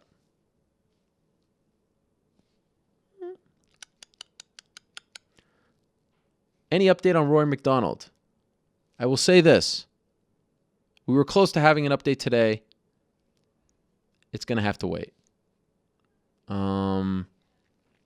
But I am in contact with him. And so we'll see what happens. I have the same questions that you all have. We were close. It's going to have to wait. That's really all I can say. You can pretty much figure it out from there. What else? I don't know if New Yorker can even hear me, but someone's going through the questions. Boom. 1, 2, 3, go. 1, 2, 3, go. There it is. Mickey Gall. What were your thoughts on the performance of Mickey Gall on Saturday? I thought it couldn't have worked out better for the UFC. They could not have scripted this better. He comes in there, looks calm. To me, the most impressive thing was his demeanor. Calm, cool, collected, confident. Comes out, big right hand, goes for the finish. What more can you ask for? Nice little awkward stare down. Perfect. I think Mickey Gall has a future. I know he's just 2-0, but you can kind of just feel it. And I think my track record speaks for itself, pinpointing guys. Now, I'm not going to say this is Conor-esque. I'm not going to say this is some of the other guys we've hitched our wagon to, but he's not some bum. Trains with Carmelo Romero, trains with the Miller brothers, trains Gracie, New Jersey. The guy has a background. He's a brown belt. He's competed in Naga. He's a kid who would be climbing up the ranks on the Northeast coast. Ring of Combat, promotions like that. And he would be here if all worked out well in maybe 2-3 years. Things have been expedited. But as far as his debut, it couldn't have gone better. It's perfect. For all involved. They've built it up the right way. What else we got? Last question for now. Derek Lewis. He's engaging. He's scary. He puffs out his chest. He bangs on the mat. It's all very crazy. What do I think of him? Fantastic personality. Interesting backstory. Nice win. He wants main card. Give him Roy Nelson. That's what I want. Roy Nelson, Derek Lewis, next. Let's make it happen. Main card. Don't piss him off. He's the Black Beast. Serkinov, submission. Nicholson, being around the sport for so long, what is your reaction to the bone-snapping submission we see even now? That one I felt. I will admit, when Serkinov popped his jaw, John Nicholson's jaw, that one hurt. I felt that one. I was talking to Serkinov's team, and they think that Nicholson actually hit him below the belt on purpose. They told me that they spoke to Herb Dean about this before the fight and said, hey, watch out for the low blows. And so they weren't really happy about that. Serkinov's got a lot of things going for him. Light heavyweight, there aren't a lot of stars at light heavyweight. Not even a lot of prospects. He's Canadian. He's got a strong following in Latvia. They're going to push this guy. He's fun to watch. He finishes. Good look. What's not to like? Misha Serkinov. Remember the name. What are your thoughts? Okay, well, I'll be honest. If we didn't have Rothwell on... Oh, the question. Rothwell Zingano. Not Zingano. Cigano. Junior Dos Santos. What do I think? Well, if Rothwell wasn't on this week, I probably would have been a little disappointed. But he sold it. He just needs one more win. Stipe's going to get the shot. That's pretty clear. It's probably going to be in May. So, he was promised a shot. Let him have it. He deserves it. The whole thing sucks. Kane's going to work his way back up. Maybe Kane versus Overeem, Rothwell, JDS. There you go. So, if he's down, I'm down. He sold it well. Let's see it happen. In Croatia. Zagreb, to be exact. April 10th. FS1. UFC 200. So many big fights. What is left for UFC 200? This is my concern as well. This is what I keep saying. I asked a UFC official about this over the weekend, and they said, don't worry, we've got something. All right, well, I know Conor wants to do it. That's big. What else? What's 200-esque? The number in the arena, is that enough? T-Mobile Arena, is that enough? I don't know. GSP, Conor, throw in one other big fight. Now you got a gigantic triple header. Does GSP come back? From what I understand, he still hasn't decided. Well, he's going to have to decide soon. Everyone's waiting. But yeah, I share your concerns. What if RDA wins? What if Conor gets injured? These things are possible. The fight's in a month. Yeah, so I'm a little concerned as well. just as far as like the star power on that card, it deserves something special. Let's see what happens. But I've been thinking the same thing. There's no doubt about that. Okay, next question. USADA, how do you think? By the way, who needs New York Greg? I could do this all by myself. This is great. I need to hear him. I'm just kidding. I love him. Is it fair for them to announce the failures before the fighter has a chance to appeal? You know how I feel about this. I keep saying this. Look, as a journalist, I love the transparency. It's great. The more info, the better. Absolutely. But as a fighter, manager, agent, trainer, training partner, coach, I don't know if I love it. Because, okay, let's say Yoel, his name has been dragged through the mud for the past month. And yeah, I do believe he deserves some blame. If it is true what they're telling us, he unknowingly ingested something, you deserve blame. You're taking a substance. You're not 100% taking nothing. So, it comes with the territory. How many times have we heard this? It sucks. You didn't mean to do it, but it was there. So you're taking a risk just by taking anything over the counter. So, yeah, but it's potentially not as bad as we thought it was, potentially. So until the B sample gets tested, if they decide to test it, until the appeal process is over, if they decide to appeal, why should it come out? It feels like now everyone is guilty until proven innocent. Is that fair to the fighters? I don't know how I feel about that. Again, as a journalist, I want to know the whole process. I want to know everything that has been tested for, how they were tested, what day. As a journalist, don't get me wrong, I want it all. But now putting my, other hat on and trying to put myself in their shoes, I can understand why a lot of fighters and managers feel like, wait a second, why are we coming out with this before the process is out? Now, the Tim Means situation is different because they had to pull him from the fight because even if he asked for the B sample or appeals, he's not going to be ready for February 21st. That's next week. Not this coming weekend, following weekend. It's a 2-week process. It's not going to happen. So they had to move on, and now it's Cowboy versus Cowboy, if you missed it. Alex Oliveira versus Donald Cerrone. So the Tim Means one, even if he claims innocent, they had to move on. They had to tell us why. But for other guys like Yoel and other people who may feel like they were wronged or want to go down the appeals process, they have a point when they say that maybe it's coming out a little too early, in my opinion. Oh, can you hear me? Prodigal son has returned. Can you hear me? No, I just see you. I'm just kidding. I just wanted to pretend like I didn't hear you. Oh, because it was going great without you. Before, you could only see me and not hear me. So yes, that's true. But I was just enjoying it. Well, I'll just go away. See you. No, I'm kidding. What else you got? Yeah, man. How about this show, though? I didn't even get to weigh in on that. Oh, yes. What a show. No, what a show so far. All right. It's been incredible. This one's about technique and just, the evolution of the sport, really. By the way, quick update, courtesy of Marco Mundi. We were just talking about the John Jones situation. He just posted an article on MMAfighting.com saying that John Jones will not face any probation violation charges on his traffic citation. There you go. At least not from the district attorney. So that is a positive update. Although, John, let's go. No more trouble. Anyhow, move along. With the recent trend of victories by stand-up strikers who favor high leg kicks like Stephen Thompson, Holly Holm, Conor McGregor, and many more, are we seeing a major shift in the fighting styles over the wrestling/BJJ ground-based disciplines? I don't know. I think it all changes. It varies from fight to fight. But I do. Yes, go ahead. I think that we are seeing a bit of an evolution that the predominant style is somebody who's a vastly better striker than the wrestlers and can keep the wrestlers from taking them down. I think that if you are somebody who can, and it kind of goes back to the days of Chuck Liddell, which he used his wrestling defensively and used it to keep standing and striking. I think that we're kind of returning to that as the more dominant form. Whereas, a few years ago, wrestling seemed to be the style that seemed to dominate. Yeah. I think we're kind of going back.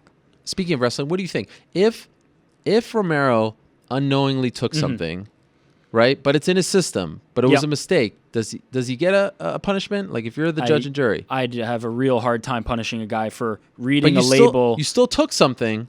Yeah, but he read a label that had no banned ingredients, no things that would cause him to test positive. And then apparently, now this is based on the information given to us by Malki. Sure. I'm just saying, if this is all true. He read the label. It said that there was nothing banned in it, and it turns out there's something banned in it. I'd have a hard time blaming the guy for that. All right. I'd have a really, really hard time. What else you got? Let's see. Any questions about Derek Fisher? No. No. Surprising. Just a congratulations from James Glory. Well, you know what? Hey, let me say something about James Glory. I don't read a lot of the comments because sometimes they're just annoying or too negative, and you don't want to read all the positive because then you get a big head, and you also don't want to read all the negative because then you don't want to be depressed, right? You have to treat them the same way. But he has a certain style. I always look for James Glory. Super positive. He's just such a beautiful human being. Now, I appreciate him. I want to say two thank things. Him. Yes. First, shout out to Lamont18, another guy who's always in the comment section, bringing it. Some of the best questions on the site. Honest, I haven't noticed him, but I'll look out for him. I notice him. Okay. I see all. Lamont18. Yeah, respect. Second thing, congrats on 6 straight Journalists of the Year awards. I don't know if we touched on this while I was, in my hibernation period. Well, I mentioned at the top of the show, I didn't know it was 6. I wasn't counting, so thank you for telling me. Oh, okay. I just want to reiterate what I said in my speech. I know no one saw it because it wasn't televised. It is going to be, though. Yeah, but Fox it's just like a highlight show. They never show my part. Oh, really? I just want to say that I still strongly feel like the Journalist of the Year should not be a category, and I don't even know about some. It should be about the fighters, in my opinion. And so it feels a little funny. Like the NHL awards are great. There's no Journalist of the Year in that. And that's been around for years, decades. So I still feel a little funny. Like there's all these great fighters. Like Holly Holm is sitting in the front row. I'm accepting an award. And Holly freaking Holm is sitting there with her great husband, Jeff. And I'm like, I should not be here standing and talking Disagree. to you. It's bizarre. But I'm appreciative. I'm thankful. I'm humbled. I am so... I'm so thankful to the fans in particular, and also the fighters who give us the time of day like they did today. So I know that it's part of the it's part of the game. I still feel like there shouldn't be a Journalist of the Year, and I also will reiterate what I said. I share it with all the other journalists in the sport because sometimes I feel like the word MMA media is like this bad word. We're evolving, like the sport is evolving, like the fighters are evolving. And I think we need to be more unified, and I think that we need to work together and not crap on each other and not try to put each other down or steal sources or even crap on the awards. Let's try to work together. I like a strong media core as opposed to a divided one. Sure. But I could not disagree more. The idea that if Holly Holm's sitting there, well, who's telling Holly Holm's story? What outlet do we have to learn about these things? And I think that journalism is an important. It's important, cog, but I don't think we wheel. should be competing. I don't know. It just feels funny. Sort of like Referee of the Year. I feel like that's a funny one. I'm all for it. Props to Ariane Celeste, who crapped on her award. She said that it was the silliest award of the night. Oh. So I actually think that being self-deprecating is actually a nice quality. Yeah, but do you really want to crap on the award that you're receiving? I know. I understand. No, it's just like, look, at the end of the day, it's the fighters. They're the ones putting everything on the line. We're just all part of the show. If there's no fighters, there's no journalists, there's no outlets, there's no ring girl, there's no nothing. There's no promoters, there's no nothing. So we have to remember that, and I feel like the more attention, the better. But anyways, thank you, James. You're the man. And thank you to everyone who voted for MMA Fighting as well. And thank you to Fighters Only. And thank you to everybody who voted for the MMA Hour as well, even though we didn't win. We didn't win. I thought we were robbed. I don't think that we're in the right category there, but how about us nudging our way in there with the likes of UFC Embedded and the Bellator show and all that? So it's very nice. Anyway, what else we got? Oh, so now we're going to Twitter. We had John Jones weigh in a little earlier on Twitter. Wow, how about that? Look at Johnny Bones. Speaking of journalism and MMA journalism, Ooh. I'm interested to see how many journalists show up to the courtroom on Wednesday to report this career-changing masterpiece. I think it's safe to say that we're not going to probably see much come out of this, and maybe there was a bit of an overreaction this morning. I mean, it was a story. I don't know if people were freaking. No, it was a story, but I think people were concerned that John Jones was going to be. I like this. In danger, and it doesn't seem to be. All right, well, let's see how many show up. Here's the question. Okay. Do you think John Jones is right? Do you think it's not a big deal? And do you think this will affect the fight with Cormier? I won't say it's not a big deal. Who am I to say that? Right. In terms of MMA. My gut, from what I'm hearing from everyone, at least as we sit here right now, February 8th, I don't think it will affect the fight that was just announced this weekend. That's my gut, but I will not say that it's not a big deal because who the hell am I to say that? Yeah. Now that Benson Henderson has signed with Bellator, how far off do you think they are from another pay-per-view? Hopefully very far off. I don't think that's smart. By the way, I like this new hashtag, MMA Hour Mailbag. Nice job. Too long. Yeah, MMA too Hour. long. Or just the MMA Hour. Oh, he did two. Appreciate the effort. Yeah. It's not smart. They're owned by Viacom. That's a TV company. Why do it? They're going in the right direction with these signings. I'll say I love the Benson signing for them. I love the Haritonov signing for them. Yeah. The Lieben one, I get why they're doing it. There's obviously some questions there. I love the Michael Chandler signing, obviously. Holy crap, how about Michael Chandler? He was like a choir boy. Now he's like... I feel like we saw this last time. It's been a while since we had like Chandler this. on, but I think he was just as good last time. It wasn't like this, at least from what I remember. I agree with you. The Michael Chandler that we've gotten recently is A++. Anyway, I hope... Yeah, stick to Spike. Stick to Spike. Another one that says mailbag. Interesting. Weird. How has the response been for In the Clinch? Thank you for asking. Is a CM Punk / Chicago episode possible? Anything is possible when you have a dream. Kevin Garnett told me that. Anything is possible. Yes. It was received very well. The time slot wasn't great. Not a ton of promotion. But I'd say it was received well. And who knows? When you wish upon a star...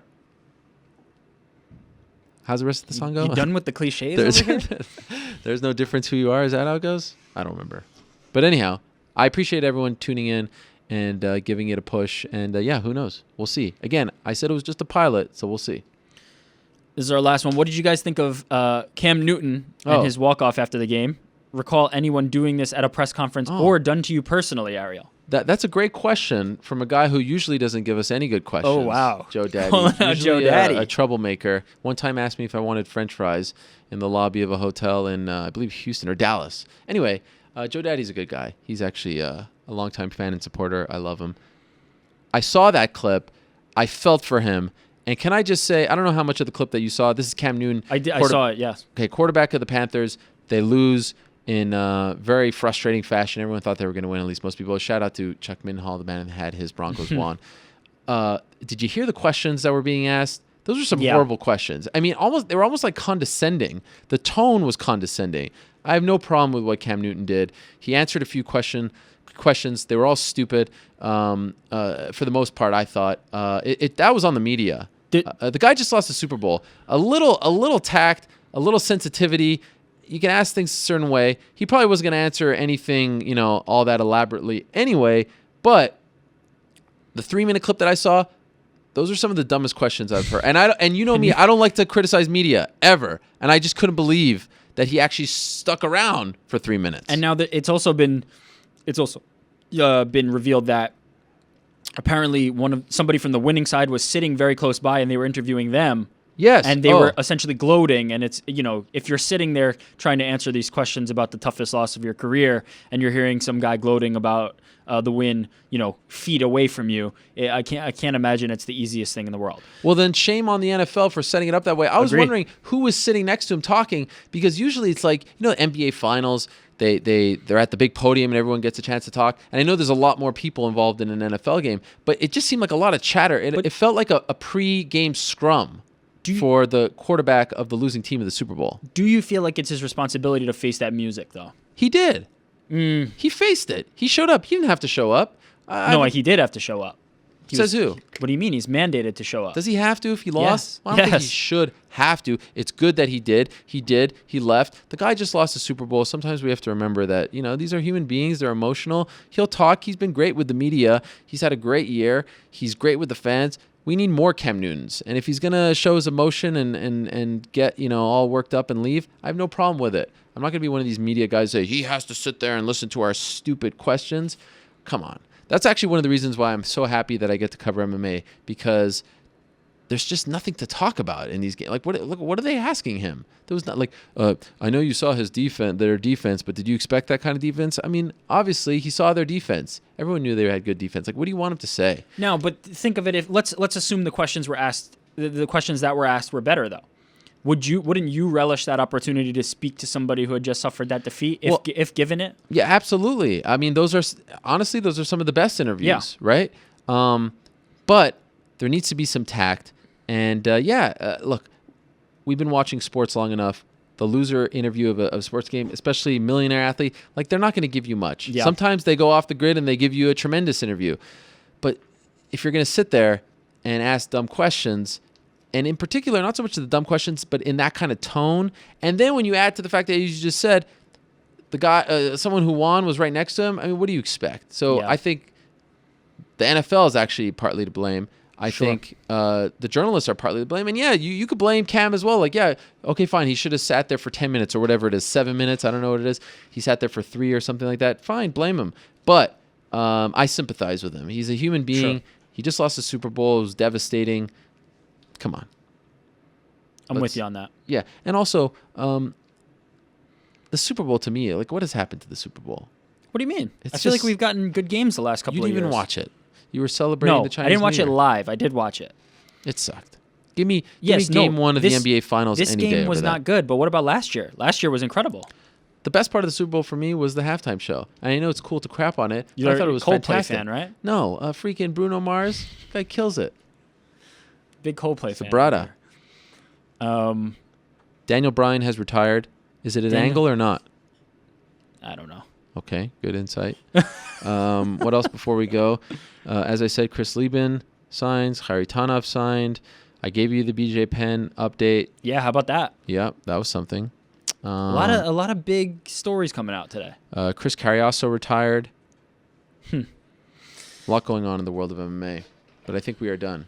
Are we done? Anything else? That's I see it. your schedule here. No, this is Alex's. Okay. There was a lot of things going on back here. Well, if the world only knew. If the world only knew. I appreciate the guys in the back for getting our stream back up. A small hiccup, and if you missed it, I do suggest going back, by the way, because it was during the Chad Mendes interview, and he was really talking honestly and openly about the whole alpha male situation. So if you're watching this live and missed when the stream went down for like 10, 15 minutes, I mean, let's be honest, this is almost a 4-hour show here. These things are going to happen. This is free entertainment that we're giving you out of the goodness and kindness of our souls. I do share the frustration, don't get me wrong, but anyhow, go back if you missed it because it was definitely worth catching. That does it. You can hit my music. What a show. I am buzzing right now. One of my favorite shows in a very long time, and I feel like I say that every week, but it's true. Anyway, any sign of Derek Fisher on Fifth Avenue, or has he left town? Probably left town. He's probably going back to LA. Good riddance. Can't just come in as coach of the Knicks.